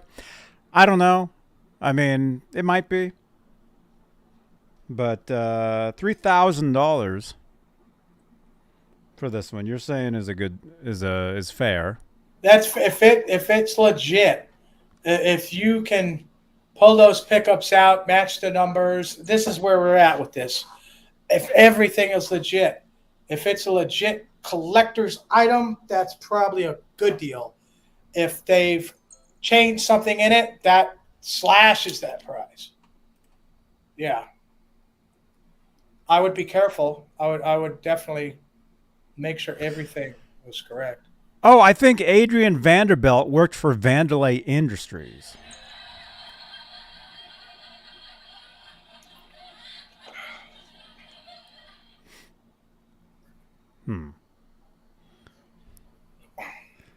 Let's see. At any rate, I thought it was it'd be cool to see that.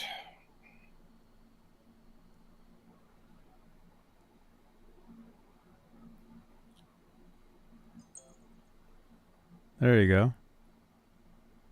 There's the back plate, and again, there's the what do you call it? The neck plate. That's an F. Right.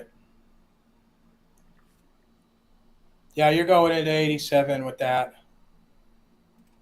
Mm-hmm.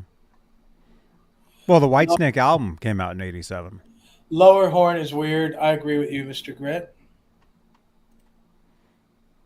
George Costanza. What band was he in?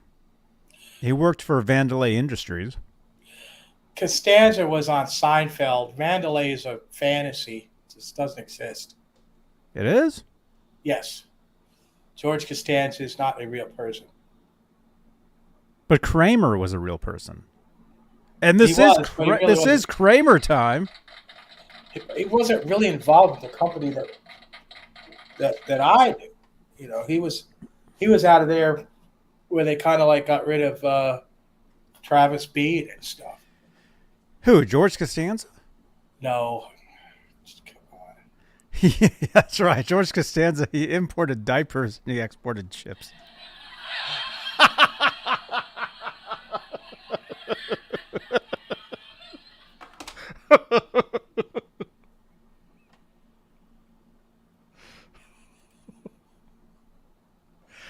Oh my gosh. Okay. I need to get my Soup Nazi clip. I'm friends with the actual Soup Nazi. Well, the actor, Larry Thomas. We actually replayed that scene one time where I got bread. All right, look at that. There's the headstock. Night Swan. There we go. So, yeah, these are cool guitars. People like them. But for you, it's not from 1982. Yeah, I mean, I'm not into the 3-piece glue up, pointy, thing. For me, that's too late. The production values weren't high on that during those years, But basically, if I had got that guitar, I'd probably have to tear it all apart and redo it. But I'd probably do that with anything anyway. So. Mm-hmm. Well, hey, 40 Grit channel member likes the inlays. Chris King says, I'd buy that. Richard Friend is laughing. Oh, Larry Riker. Oh, this is good. Let's do that. Let's do this quickly, and then we do have. How many more listens do we have? We got a few. A couple. Yeah, we got some good ones coming. You could probably skip that Sambora. It's kind of pretty much the same guitar as this, but it has a pickup and the inlays aren't weird. And it's probably it's a 22 fret. Man. Okay, so yeah, we got a few more. Okay, Larry, our friend Larry Riker here. We've known Larry for years. He's been on the show here, well, the channel, like 5 years ago. He was on a long time ago. He actually sent he had this guitar. Actually, the reason he was on the show was because he has this Kramer guitar that he got, which he thought was very interesting, and he wanted to get your opinion on it. Larry, oh, okay, here it is.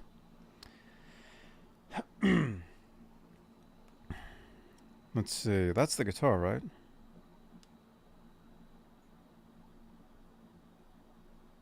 Oh, yeah.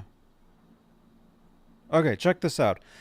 Hey, Johnny, it's Larry Riker. Can we see what Robbie knows about my old Kramer that I bought in Long Branch, New Jersey, back in the 80s? The odd thing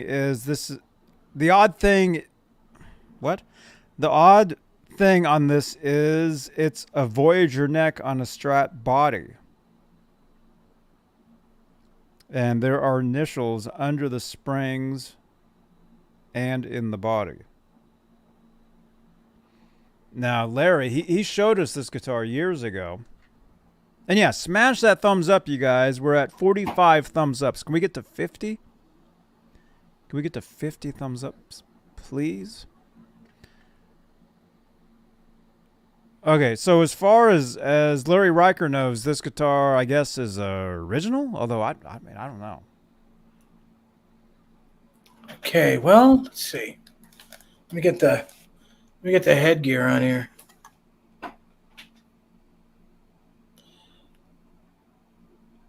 Well, I like that gold Floyd, and that's an early one. Now that's a Pacer Custom Deluxe, which would be the pickguard guitar of that, with the double cream pickup, which is interesting. We got any more photos, Johnny? Yeah. Well, notice.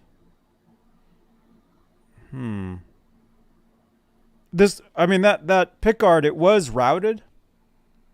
You can see the bottom of it, how it's like chiseled a little bit. Or not chiseled. Yeah, look how the holes were. The spring hole was moved, at least one of them. Yeah. So that's kind of suspect. And then, of course, the pickup itself is not concentric to the pick plate. And those pickups that are on it, the single coils, do not match what should have been on that guitar. No, I mean, originally, would this guitar have all black pickups? Probably, yes. That's. Yeah, the two neck pickups do not look legit. as far as those look like Fender pickups. All right, now let's see. You can see right through the piece of it.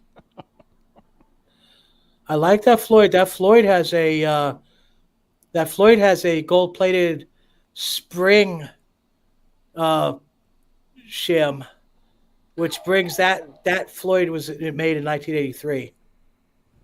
So that is a very nice bridge. I'm looking at the shape of the body. It does look strange, because it looks like the recess, the arm recess, is a little weird as far as the shape goes. Also, the shape on the bottom of the body does not look quite right either. But do we see a serial number on this? Is there any way of seeing that? Well, Robbie, that's the funny thing, is there isn't one. That doesn't necessarily mean that's bad. That means that it could have come out of the custom room. This guitar may have even been assembled. From what I'm seeing, it might have been assembled by Paul Unkert. Uncle Unk? Yeah, let's see the neck, Johnny. Oh, I can't see. It's all green screening on me. Okay, here. Don't freak out, you guys. I'm going to have to turn my green screen off. Don't freak out. I know it. Oh, my God. No, I'm only kidding. Well, I can blur it, No, you're fine, Johnny. I think. No, I don't want blurry. No, just leave it. Let's see Okay. the picture. All right, move it back. See if we get it to stop being blurry. Oh, I wish I Everybody could see squint better. and put your glasses on. All right, whoa. Almost. All right, we are looking at Goda tuners. The old position for the tool pack, the wider route on the backing nut, and a small beak. That neck was cut by Paul Unkert. I could guarantee that. I think you're looking at a Paul Unkert custom room. And that would account for the Strat pickups. That would account for what could be a DiMarzio pickup in it. Yeah, I think that's a custom-made guitar. I think that came out of the custom room. I would say probably in 1983. I would say. Yeah. Oh, look at that. Look at that. Look at that nut. Oh, that's a sweet gold nut too. That's fine. That is very fine. It had to be, I would say, with that string retainer, that was probably around the time when Unkert probably was just about leaving the company. My guess would be. And look at the height. Look at the string height. Look how low that nut is. That's another sign that it could have been Unkert. Only the custom room would have done that. That's below specifications. That you're talking about my kind of nut height there. To get it as low as you possibly can. They're very strict about that. It had to be a certain height. That one is slammed for sure, which would probably go along with the custom fret job that he did to it to be able to do that. Yeah, some of those frets are pretty low too. Yeah, nice. I like that. You, sir, have a piece of history. That guitar is I would say custom built by Unkert, probably right before he left. And yeah, I would say it's a custom. I would be surprised if the initials under there were PU or just a regular UN or sometimes UK or sometimes you put UNK. But yeah, nice, really nice. I like it. Awesome, Larry. I gotta plug my laptop in real quick. The battery's going. Yes, Larry. Very good. Hang on to that. Looks like he custom shaped the body and everything. Cool. Larry Riker. Oh, that's got to be the guitar of the night there. It's hard to beat that. I mean, we've got a good one coming up, but yeah. Mm-hmm. Congratulations on that. Yes. Yeah, that's a nice guitar, man. Okay. All right, let me see. We got, what time is it? All right, we got a couple more. Oh, yeah, okay. Larry says he'll send a photo of the initials. Cool. Nice. That'd be awesome. If you're on Facebook, Larry, you could friend me, and we could go through Messenger with your photos. Cool. Okay, let me see. So it looks like, which one do you want to? Okay, you said skip the Sambora. Yeah, skip the Sambora. It's just basically the same as the other one, just a little different, but nothing really worth. It's not. We're out of short on time. I would scrap that one. It's another pointy. Mm-hmm. What about the Farrington? We have two Farringtons. What do you think? Maybe do one of them. Let's do the Two? Salvation Army Farrington because the other one's kind of high. Oh, well, here, well, I already clicked on this one. Let's just show whatever All this right. is. And thank you, Peggy. Tell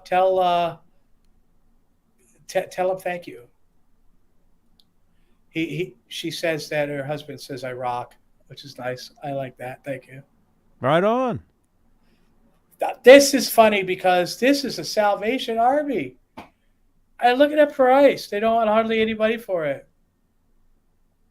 Now, remember, these guitars were not all of that, okay? They wouldn't sound very good unless you had them plugged in.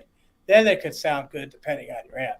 And the 12-string varieties of these would pull the bridges right off the body. I actually have a 12-string Farrington neck. Now, this is an electric guitar neck put on a acoustic thin line acoustic guitar body. Mm-hmm. I actually have one of those, which is super ultra rare because nobody has them, and that's what I was going to use for if I ever made that double neck guitar, which isn't totally out of the window yet, but I still have that. Mm-hmm. You know. Mm-hmm. But yeah, it's that's a good price. I mean, you know, even if you just call it a collectible, you can't beat it for that much money. Salvation Army. $260 with $35 shipping. Yeah, I mean that other one that I picked out is like $600 or something. It's just the price you usually pay for these things if you want one that's decent. But this one's all together. It's all there. It's all one piece. Looks like it's in pretty good shape too. Yeah, like $258. Mm-hmm. That is not bad for that guitar at all. That's basically stealing it. If you're into Farringtons. And if you're into stealing. And it's Salvation Army. These necks always reminded me of like my Focuses. Right. Well, this was kind of made or engineered, spec'd out by Farrington, who was known for his acoustic stuff. So, they sought him out to do this. Mm-hmm. Oh, it should be a 6-string guitar there. Yeah. Is it missing 1, a 2, string? 3. It's missing a string. Yeah. 1, 2, 3, 4, 5, 6. Looks like one string maybe broke. Uh-huh. But for the money, that's really good. I mean, if you wanted like a acoustic electric kind of thing, that actually does play and sound rather good plugged in. Now they weren't worth it. They weren't worth a nothing unplugged unless you just want to twinkle around on it or something. But you could play out on that guitar if it was plugged in. Yeah, Farrington. Brooks Brown wants to know if Farrington is a people. Yes, Farrington was a man who made guitars. He made acoustic guitars. He was well known, I believe, in Kentucky or Tennessee. Not really sure which. Farrington is a people. Yes, Brooks. Farrington was a man that was well known for his acoustics. You can Great. find these same guitars out there just under the name Farrington. Right. So you might walk into a shop and be like, oh, that's a Kramer Farrington. Could be a regular Farrington. Which, probably similar? I'd imagine so. I think they're a little different. I think Kramer insisted on using the electric guitar neck. I think they insisted on using the what I believe was the ESP 3-piece glue-up thing. Mm-hmm. But still, not bad. Mm-hmm. Not bad. Always thought it was just a model name. Yeah, it's named after the people. Right, the person. I can't remember his first name, but yes, he actually existed or exists. I don't know. I'm not sure on whether he still exists or not, but that was a long time ago, you know. We can ask Siri. Hey Siri, who invented the Farrington guitar? Okay, I found this on the web for who invented the Farrington guitar. Check it out.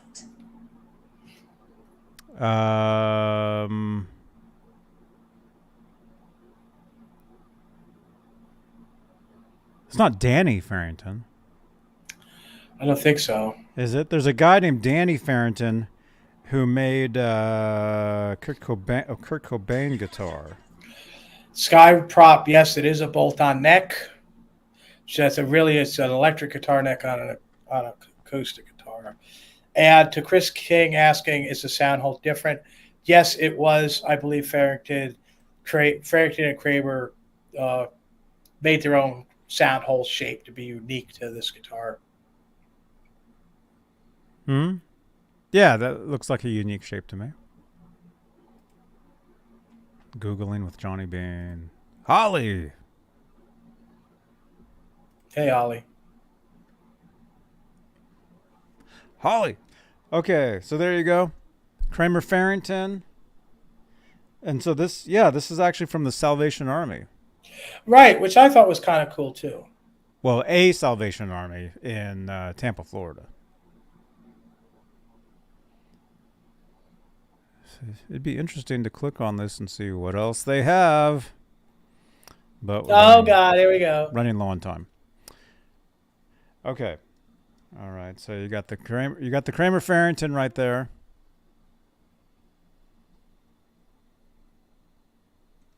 We got 80 entries, you guys. We're giving away a set of strings tonight. D'Addario XLs, 9s or 10s. Your choice if you win. We will spin just in a few minutes. Yeah, there's one that I really want to do, which you probably know what it is. The 84 Pacer Special. Yes, sir. Comes right out of Stigatsu, baby. And to me, this is the one that everybody should want. This is the one that has great parts.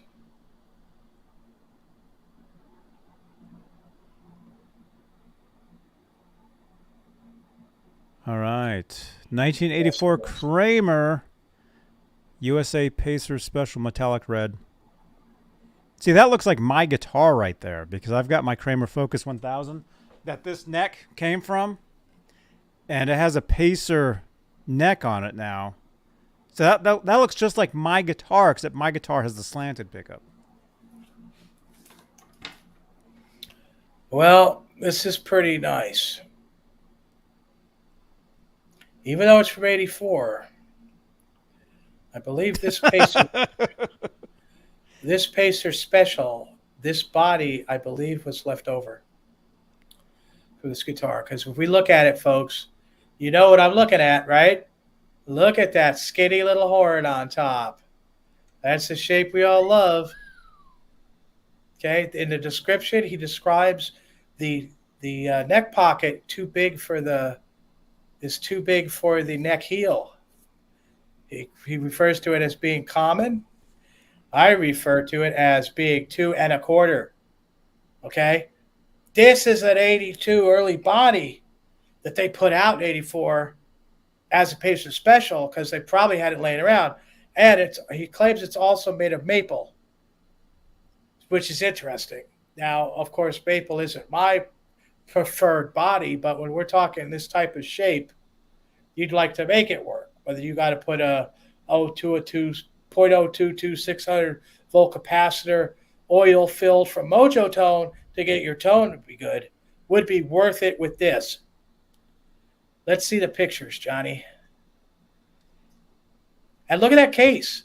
That is not that's a good case too. It's a banana logo case. Yeah, that's the case you want right there.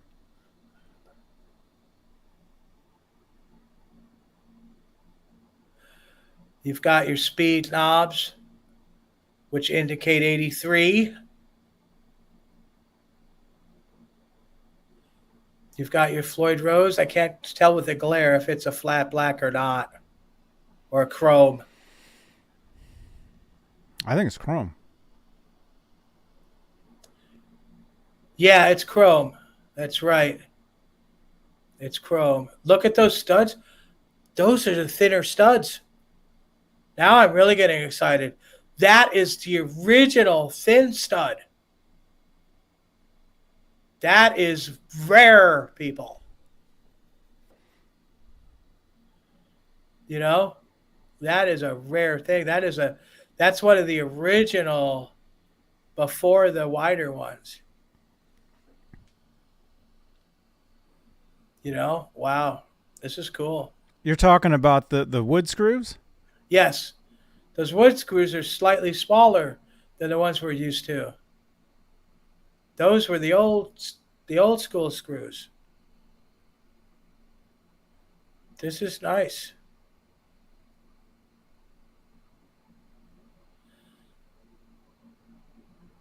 Yeah, it's got some wear. It's got some.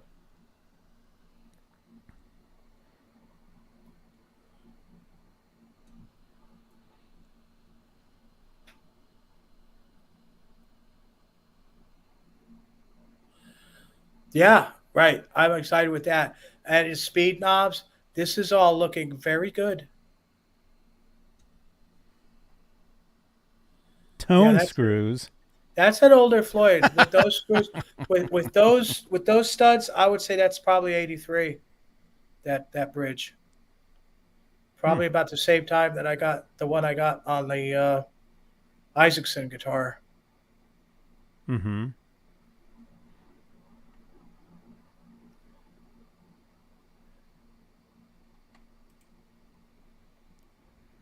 Uh-huh.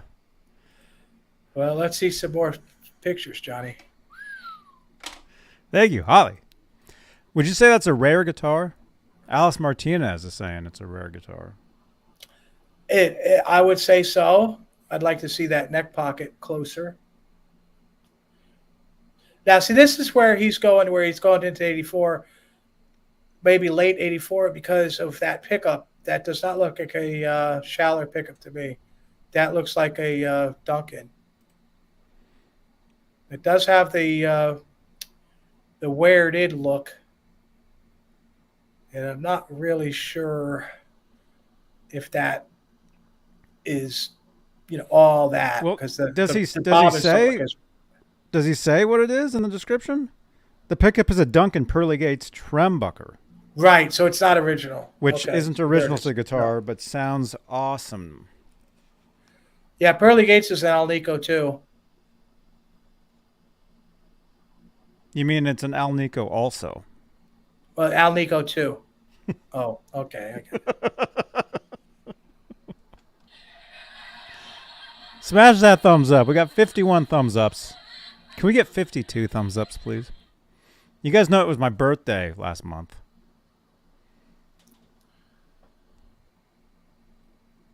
Okay, come on. Let's keep moving here. Okay, we saw that photo. Okay, now let's take a look at this. Look at again. Look at the skinniness of that. Look at the skinniness of that beak. I'd be willing to guess that was another one that he cut. Maybe they had it left over. This whole guitar looks like it was left over if it came out 84. What I'd really like to see is the neck pocket. I'd like to see the neck pocket and where the way that neck fits into it.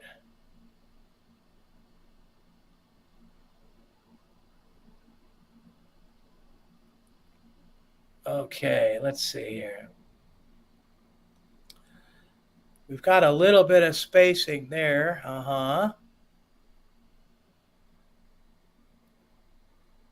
Now the neck seems to not hang over the edge. It's almost, but it's not. It looks like there's some room there. There is. Oh, that's why it's not hanging over. Because that's a 2 3/16 neck on a 2 1/4 inch neck route. That's why if it was a 2 1/4 inch neck heel, that would be hanging over the edge of that neck pocket, and that would be your 82 first half 82 Pacer Special. But because they used a newer neck with the older body, you don't have that hangover. But I do believe that to be an early 82 I don't want the hangover. body. No, thank I you. do believe it to be a early 82 body. You know. Yeah, those frets are pretty flat. I might be able to save that. Actually, the dress doesn't look too bad. The dress job doesn't look too bad. Yeah, 2 1/4 inch neck, which would have been used in the earlier part of 82. The neck would be hanging over the pocket. But I like the year of this, even if he says it's maple. Oh, here we go. Do we see it? Do we see the number? We can't. The glare. I see it. C4864. Okay, the C plate. I would probably say the C plate would be 83. With the speed knobs and everything, I would probably say it's 83. Would be my guess on that. So you got some pretty good parts here. You know, the beak neck could possibly be modified to be a banana Paul Unkert style. And it's even kind of closer because it is the 2 3/16 neck going into the 2 1/4 inch neck pocket, which would be even like more accurate, you know? And that kind of throws you off too, because those are shallers. And that's probably why he's saying it's 84, because the shallers didn't come on until like basically 85, very late 84. So that's throwing you off. So you'd want to change those over to Godas if you were going to kind of try to make a 5150 out of that. But it's a close one. I mean, ask, are those the right neck plate screws? I'm not exactly sure. It looks to me like they just grabbed whatever they had. So they might be a little thicker neck plate screw than what would have been used in 82, and they would have used the thinner ones and not like the almost fender thickness. We can see one there. That's all we can see. Yeah, hey, Feisty Feather, welcome. Oh, hey, Heather. What's happening? Love you, Heather. Thank you for coming by. Did she get her speaker? She won her speaker on Saturday? She won it last week. Was that last week? Yeah. Last week? I mailed it out. All right, way to go. Yesterday or the day before. Congratulations, Heather. Yeah, you know, I think they just might have grabbed whatever screws they had to put it together. I don't know if this might have been some sort of custom order and they scrambled for parts. which they did, or maybe it was Friday and they all went out for drinks. Who knows, She got it today, Johnny. Oh, right on. Nice. Way to go. A lot of stuff. You're welcome. By the way, we're doing a giveaway tonight for a set of strings. Smash that thumbs up. A lot of times at the factory, you had piecemeal stuff. You had stuff kind of thrown together. For what these parts are worth, and this, when you look at that, electronics cavity is Beretta shaped. So this body is more around the time or out of the batch that that other guitar that they auctioned off with the Hot for Teacher. Mm-hmm. Remember that one? Yeah, Mm-hmm. This is like that. If it was a true blue Pacer Special, it would have the different route that we're used to, the bigger different route. So that kind of, now you're going from 5150 into Hot for Teacher guitar as far as trying to make a recreation. But it shouldn't really stop you if you're really kind of wanting to go into the super rare, custom world of real parts, if you're into that world. For this amount of money, especially if you could get a down sub, and you might, because we know Stigatsu, and we know he'll work with you. He'll work with you as far as that goes. So there's some good bones there. There's some definitely good bones there. Now, that Hot for Teacher did not have the slice and dice job from Paul Unkert, but I don't know. I kind of like that. I've got one going out that I'm going to put on the 82, and I'm going to keep this headstock. I'm not going to paint it, so I'm just going to clear coat over the decal, so you'll be able to see the surgery and the walnut plugs and everything that Paul did to the 50 neck. Mm-hmm. So that might be kind of cool too.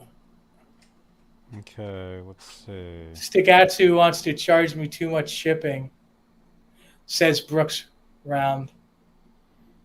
Mm-hmm. What was the shipping on that? Did you already dump it?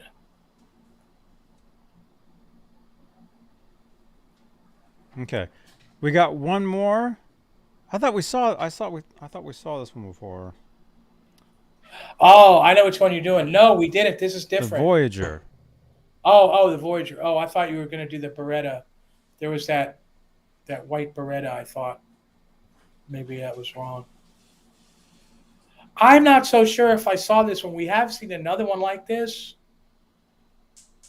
And but see this one, he's asking $1,300, and that's the original case for a Voyager. The original case for original Voyager of that year is super ultra rare. Mm-hmm. That's a $450 case for that guitar. So, and this is the real deal. This is no Fender thing, okay? This is made at the Kramer factory body, I believe. You got your speed knobs on that too, don't we? We're really falling into it here.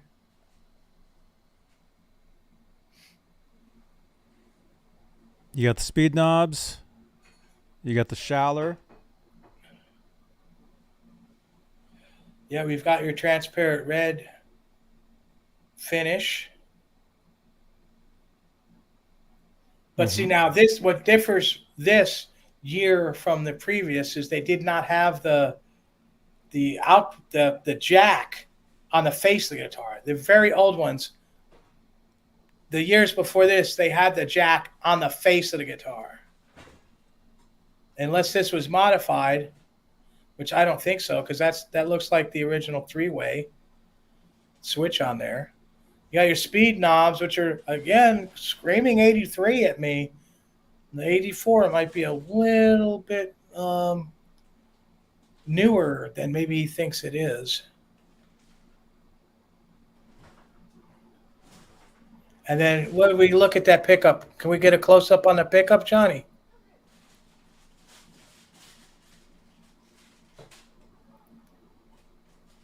It's a shallower.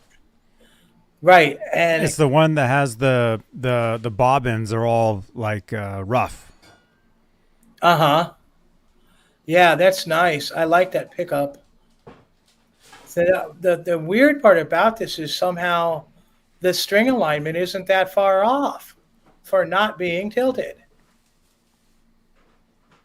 Which it is off a little bit, but not enough to really make a difference. And yeah, that would probably work for most people. Now you can see why Edward would want to slant it because it's a little bit off, but I don't think you really notice too much in the sound with that. It's looking legit to me, and it's a really good price. Oh, that case, you just don't find that case. You know. What's the price? 1,300. Yeah. 1,300. This is for like the original with the case. This is not the reissue. This is like the original one. Mm-hmm. You know. Hey, G. If you're into this shape, if you're into Voyager, it would be a good one. What has it Who's got? not into that? Got a beak neck on it, Johnny? Probably. Yep, there we go. And it again, I'm not sure if that's a Unkert cut job. It could be, but I can't confirm 100%. Is that a round string retainer? Mm-hmm. That's a round string retainer. Now it's screaming 83, and now it's screaming Paul Unkert chopped that one too. With that round string retainer, and those have to be go-to tuners. If they're not go-to tuners, then we've got a problem. Yes, go-to tuners. Looks like somebody took the and they're 90 degree too. Those are even older. That's nice. Somebody took the tool pack off it, but yeah, those 90 degrees were one of the first batch of Goda. Oh man, this guitar is a little gold mine. You know? Mm-hmm. Well, yeah, I know EVH came up with this and Fender's making it and whatever, but this is the real deal, and that's a good price, and it's probably somewhere around less than money than what they would pay for it. The holes are from where the tool pack used to be, Holly. You would be able to screw the tool pack back on it. Right. I'm liking this. I'm liking this guitar a lot. Mm-hmm. You just said you have enough guitars, though. Oh, I know. I'm not looking for any guitars, but I'm telling you, this guitar with the case, it doesn't even look like you have to do much to it. It's almost like just pick it up and play it. And, that's a beauty, man. That's just definitely a beauty. I don't know what happened with that back plate. I'm not sure on that. I'd like to see if those screws, if it's got extra screw holes or something was messed up with that. But do we see the serial on it? It's like weird shaped. Yeah, it's like homemade or something. Oh, the screw holes aren't even the screws. They're not even countersunk. Right.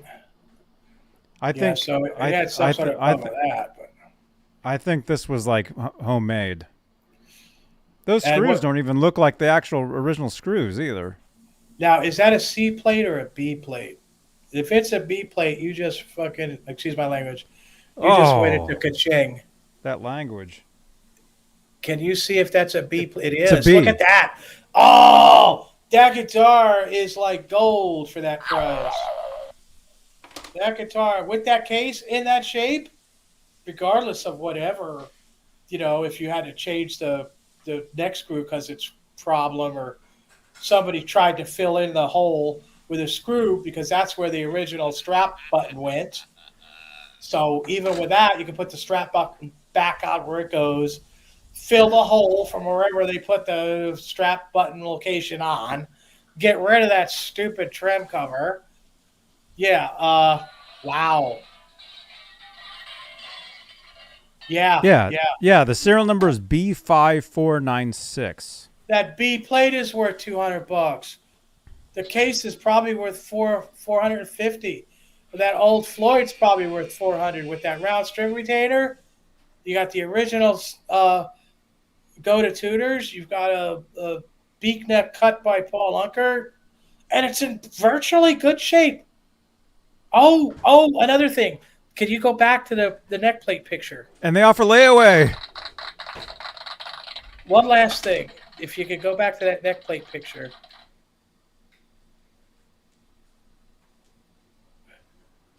It keeps wanting to show it. That's really weird. There it is. Zoom in on that. Zoom in on that edge. Look at that neck. That neck is hanging over that body. Do you see that? Do you see that? That is wonderful. That's exactly what you want. That is like wunderbar. That is beautiful. I'll bet you that beak neck's a 2 1/4, and I'll bet you that that body come out of Kramer 1982, the beginning of 82. I'll bet you.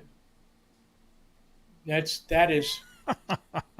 This is so worth the money. I can't even say. Yeah, hang it over, Lewis. That's what you want. That's the good stuff. On both sides or one side?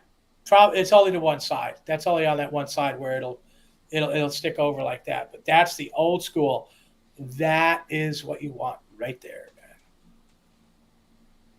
That is so much better than anything new that you'd ever be able to get. And it's so close. It's so close to actually probably not needing anything. You could probably fill the hole where they put the original, where they put the strap button. You could probably fill that, touch up hardly at all, and use some CA glue and cover it over and buff it in, and it would look just like the clear coat. Yeah. What's happening, Ed Dana? Yeah, somebody should buy this. I mean, if they're thinking of getting one of these reissue Voyager guitars, man, this is so much better. This is the real deal. Estimated worth of this after it's restored You want me to buy it? with the original case. You're talking $4,500 guitars. You're talking 45 with the case. You're talking $4,500 here. You do it right. Yeah. Shipping is $60. It's $1,300. So $1,360. I wouldn't even argue with this guy if I was it to buy it at Voyager. You should get it. You should buy it. No, I can't. You could use this guitar. 20 days away from having my GOG money. I'm focused on this. Here, we need to start a poll. Start a poll. Okay. I'm not going to do it. But it's great for somebody.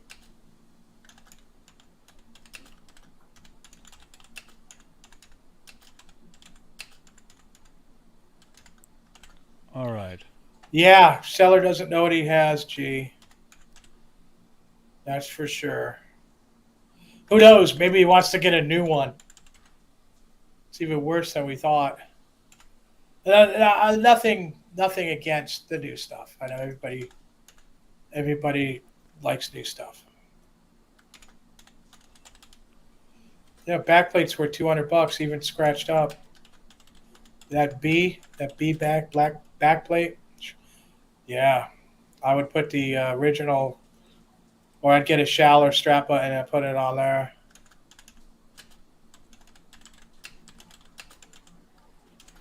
All right. Ask your community. We are asking our community. All right. Vote now. The guitar we're talking about is this one right here. I don't think it matters if the neck was replaced. If it was that in the description? I don't know. I just got here. It's obviously period correct.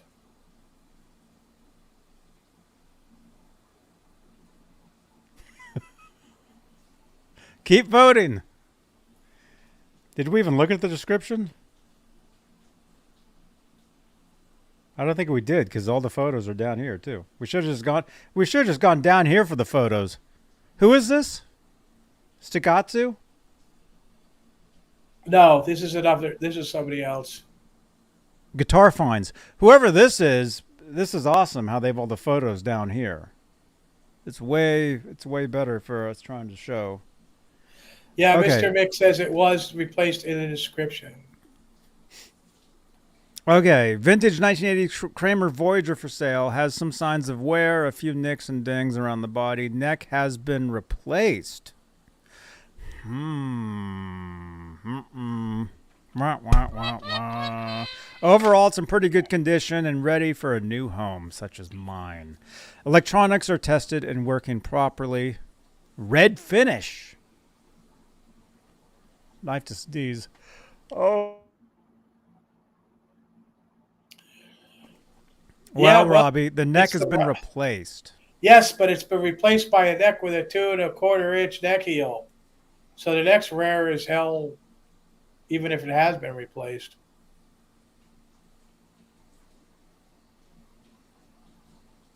What time is it? It's almost... Oh my gosh. All right, 30 votes so far.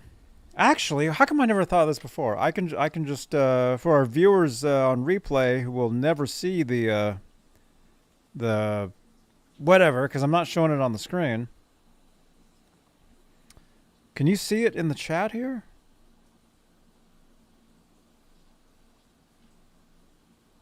Conclusion. What does that mean?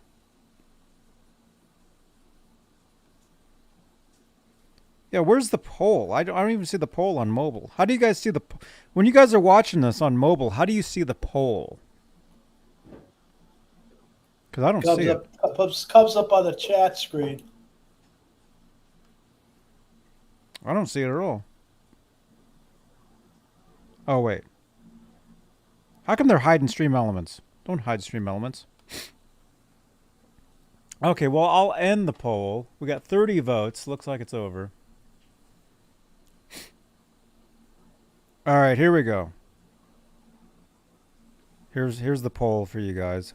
I might as well say hi, too. Hi. I'll give us some hearts. That's me with the hearts. There we go. All right. All right. Tonight's poll.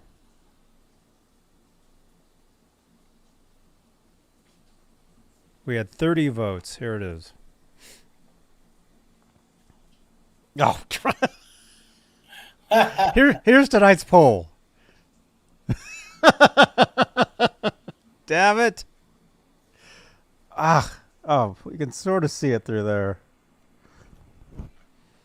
All right, I'll turn my green screen off again real quick. Virtual background. Oh, wait, I'm not even using the I have a green screen thing. Why am I not doing that? Okay. Okay, tonight's poll. Which should Uncle Robbie buy with money? Looks like Gong won. Thank you so much. 36% says Gong. 33% says buy guitar for me. 20% Soggy Sub from Jersey Mix. 10% Kramer. So this guitar lost. And what you should like buy with your money. This guitar like totally like...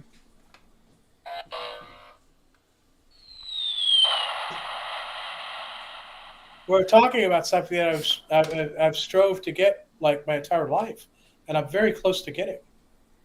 And I appreciate all the support from everybody out there. Thank you for believing in what I'm trying to do. And Edwin says you should buy gold.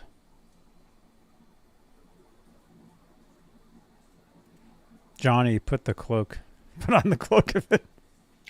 Invisibility. There's my green lights. Thank you again. Who did the super chat? Will, our midge. That's what you did earlier. Thank you again. All right, yeah, I got to put on my cloak of indivisibility. I do have that. Whoa!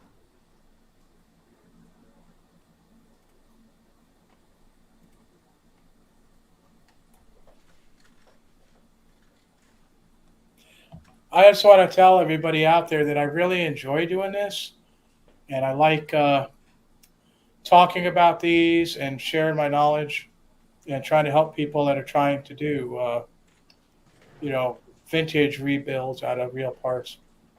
I know it's a small niche of people, but for those that were into it, I'm more than happy to help. You want to give it your phone number?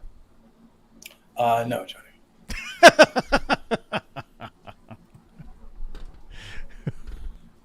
Okay. All right. Is there one more? Thank you, Peggy and husband. I don't know. Is there? No. That's it. We're done. And unless you want to look at that, The Beretta. That was the first thing we showed. The white one. Yeah. Okay. Yeah. That was like 3 hours. That's right. That's a very expensive, but yeah, that was legit. I know it's way too much money, but that is almost as good as the one I play. So we'll just put it that way. It doesn't have the experimental, not finished, the Cedo neck from the Bill Edwards fair tightening thing, which I did not break and put in a dumpster, but it was still good. I'm not saying my guitar is worth that, but I'm not going to sell any of my guitars. So, well, you're welcome, Michael. Thank you. Everybody here is so nice. And I really try to explain things to everyone and, try to have everybody look at things in a agree on if it's possible.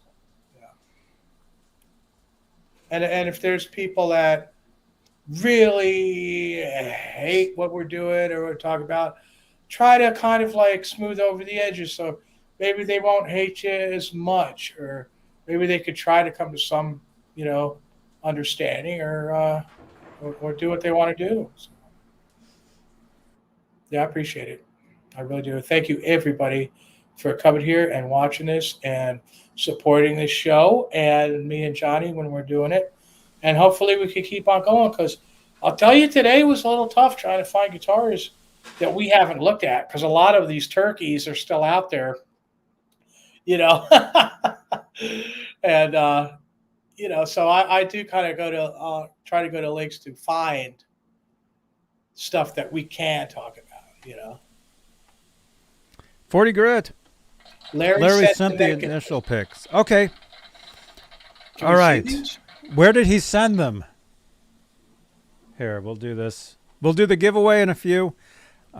First of all, really quickly, I know it's not a Kramer, but that last guitar we just showed, it's similar, and this is actually the first time.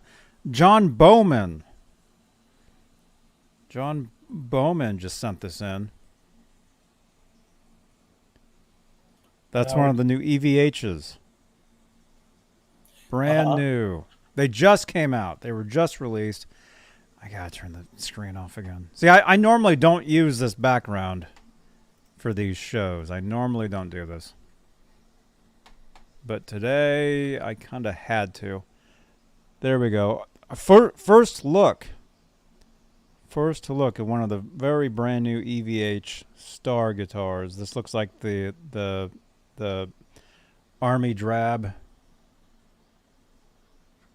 It's got the Dan Electro-ish Coke bottle headstock.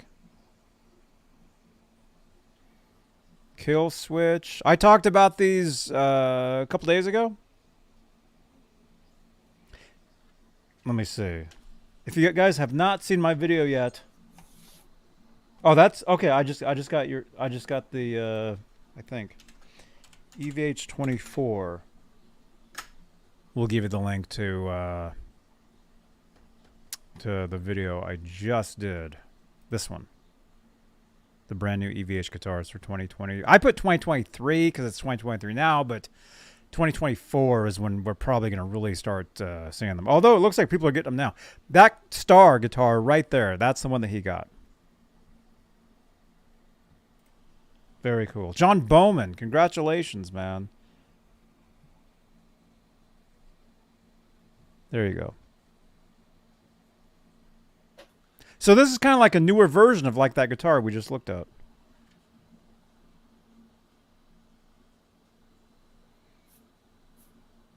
And it does come with a gig bag that fits.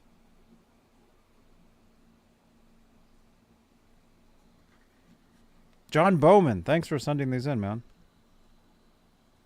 I hope you're watching. I'm assuming you are. Okay. Oh, you WhatsApped them to me.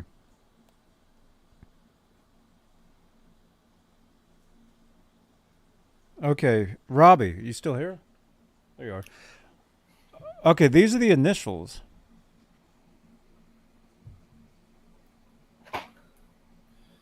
Let me get the headgear on here. It almost looks like it says Pat.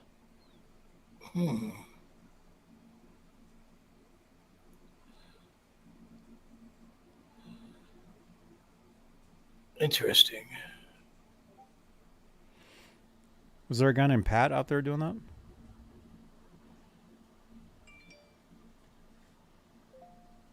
PJL? Maybe?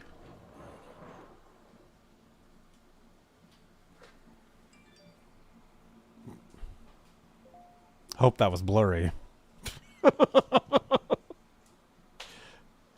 All right. PJL or PA1?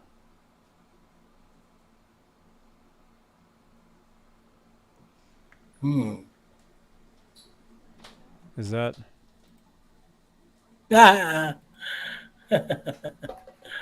Oh, that's funny. Wow, I don't know, Johnny. I'm sorry I couldn't help you that one. Okay. All right. You guys.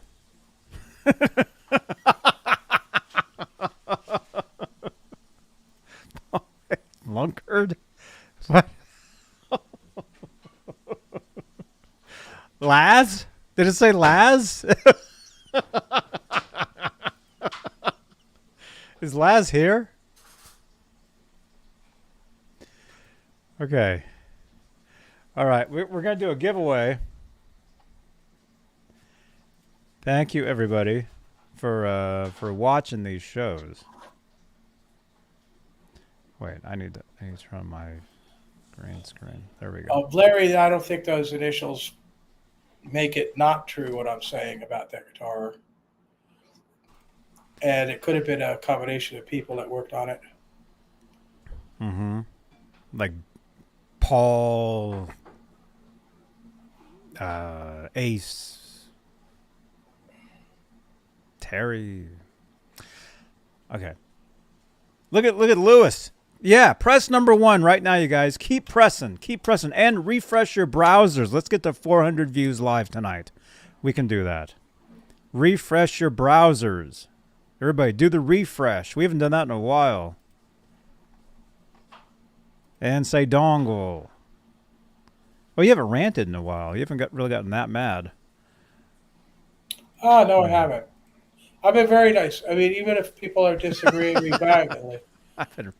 No, I really to try to, promote understanding. Mm-hmm. Try to, share knowledge and not, really get too pissed off. And, well, we really haven't had any super turkeys either, Super turkey? Yeah, super turkey. Like that one we had last week with the wood grain and the wrong neck plate and the wrong tutors, and the Floyd was a different year, and then it had like a pointy headstock on it, and it was just like totally. I don't remember that at all. Yeah, it's I still don't up there. I remember. saw it today when I was looking through. Mhm. It's still listed as original from the factory Kramer. It's like, no. All right, we got 87 entries. Refresh your browsers. Get us to 400 views live, you guys. Say dongle. Stiff springs. Shim. Win. Type win right now in the chat. Everybody. Type win. We did have some really good ones tonight. We had Stigatsu, really good one there. And, Come here. you know, that Come here. that Voyager is a really good example. That's a bargain and a half. I mean, I hate that guy asked so much money for basically a guitar that's kind of like the same one I have, but at least mine has some president story behind it. Mm-hmm. Yeah, All right. Edward shaped guitars as we know it. Mm-hmm. Edward, yes. Mm-hmm. Yeah, he's the greatest. There we are, right there. 2014, hanging out. All right, you guys ready? Again, this is for a pack of strings tonight. D'Addario XLs, 9s or 10s, whichever one you want. You got to text me. And before we spin, because usually when we spin, everybody just like jumps out of here. Thank you again to channel members. Thank you for your continued support for this channel and these shows. And we'll see you guys tomorrow night for Saturday Night Live. 11 p.m. Eastern, 8 Pacific. We may have a special guest tomorrow night. We might. It's not definite, but if you see somebody else on with us tomorrow night, you might. I don't know. And if not tomorrow, another time. Because they told me they wanted to do a show. So even if it's not tomorrow, at some other point. Okay.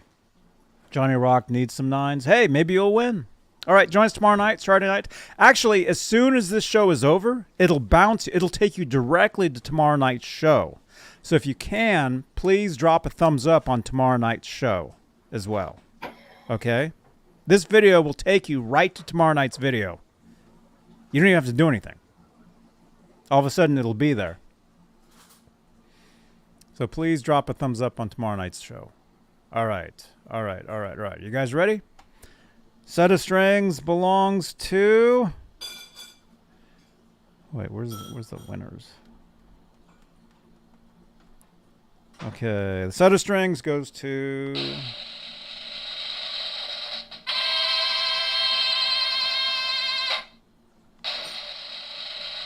I saw you. MPN 5150. MPN. Congratulations, MPN. Michael. MPN 5150. Set of strings. MPN, you're here, right? Where are you? Is he here? Maybe he passed out because he couldn't believe he won.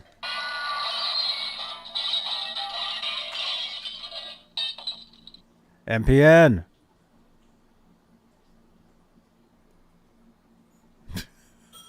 The chat just totally stopped. Oh, wait. They're all saying congrats. Oh, he says spin again. What? Okay, we're spinning again. MPN says spin again. Right? Is that the real MPN saying that, though? What's for supper? What's for supper tonight? Homemade Flying Dutchman. It's basically, it's just meat and cheese. I've seen those, Johnny. It looks delicious. She does a great job. They're amazing. All right, MPN, spin again? He says spin again. Okay, we're spinning again. Thank you, MPN. Here we go. Winner, Flying Dutchman dinner. All right, the actual winner is ET5150. ET5150, you are the winner. Is he here? Do they have to be here? It's your giveaway, Johnny. Yeah, I know. Let me see. Okay, participants. Is he here? I don't think he's here. Huh? Not here, Holly says? I need a boo sound. Boo earns. Okay, he's not here. We're going to go again. Spin again, Chris King is saying. E.T. phone Johnny. E.T. called me.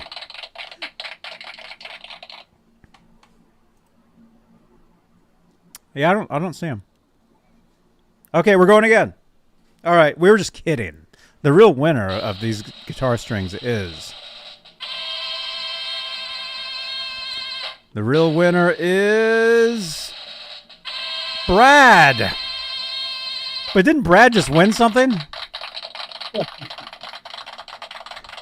Technically, you're not allowed to win every 30 days. Okay. Yeah, he just won. Okay, we're spinning again. Here we go. The actual winner tonight. The real winner actually is GBD guy.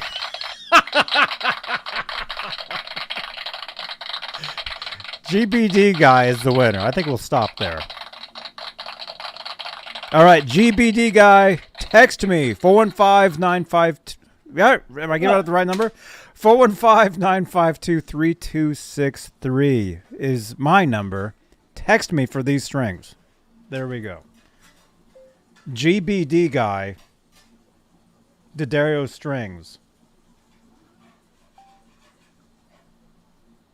All right.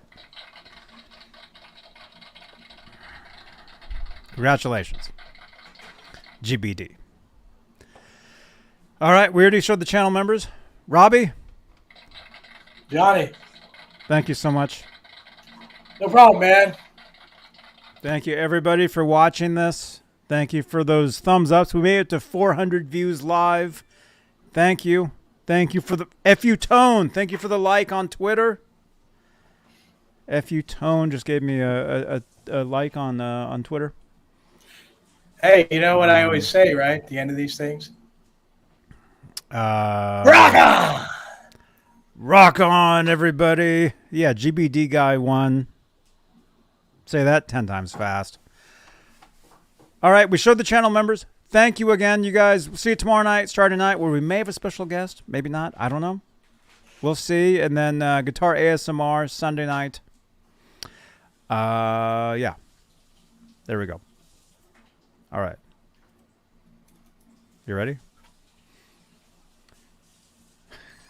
Rock out with your gong out. So your call, Johnny.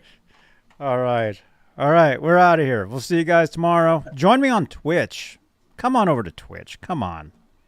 We're playing games. We're having a great time. Come on over. Twitch.tv/Johnny Beane. See you guys tomorrow. All right. Bye-bye.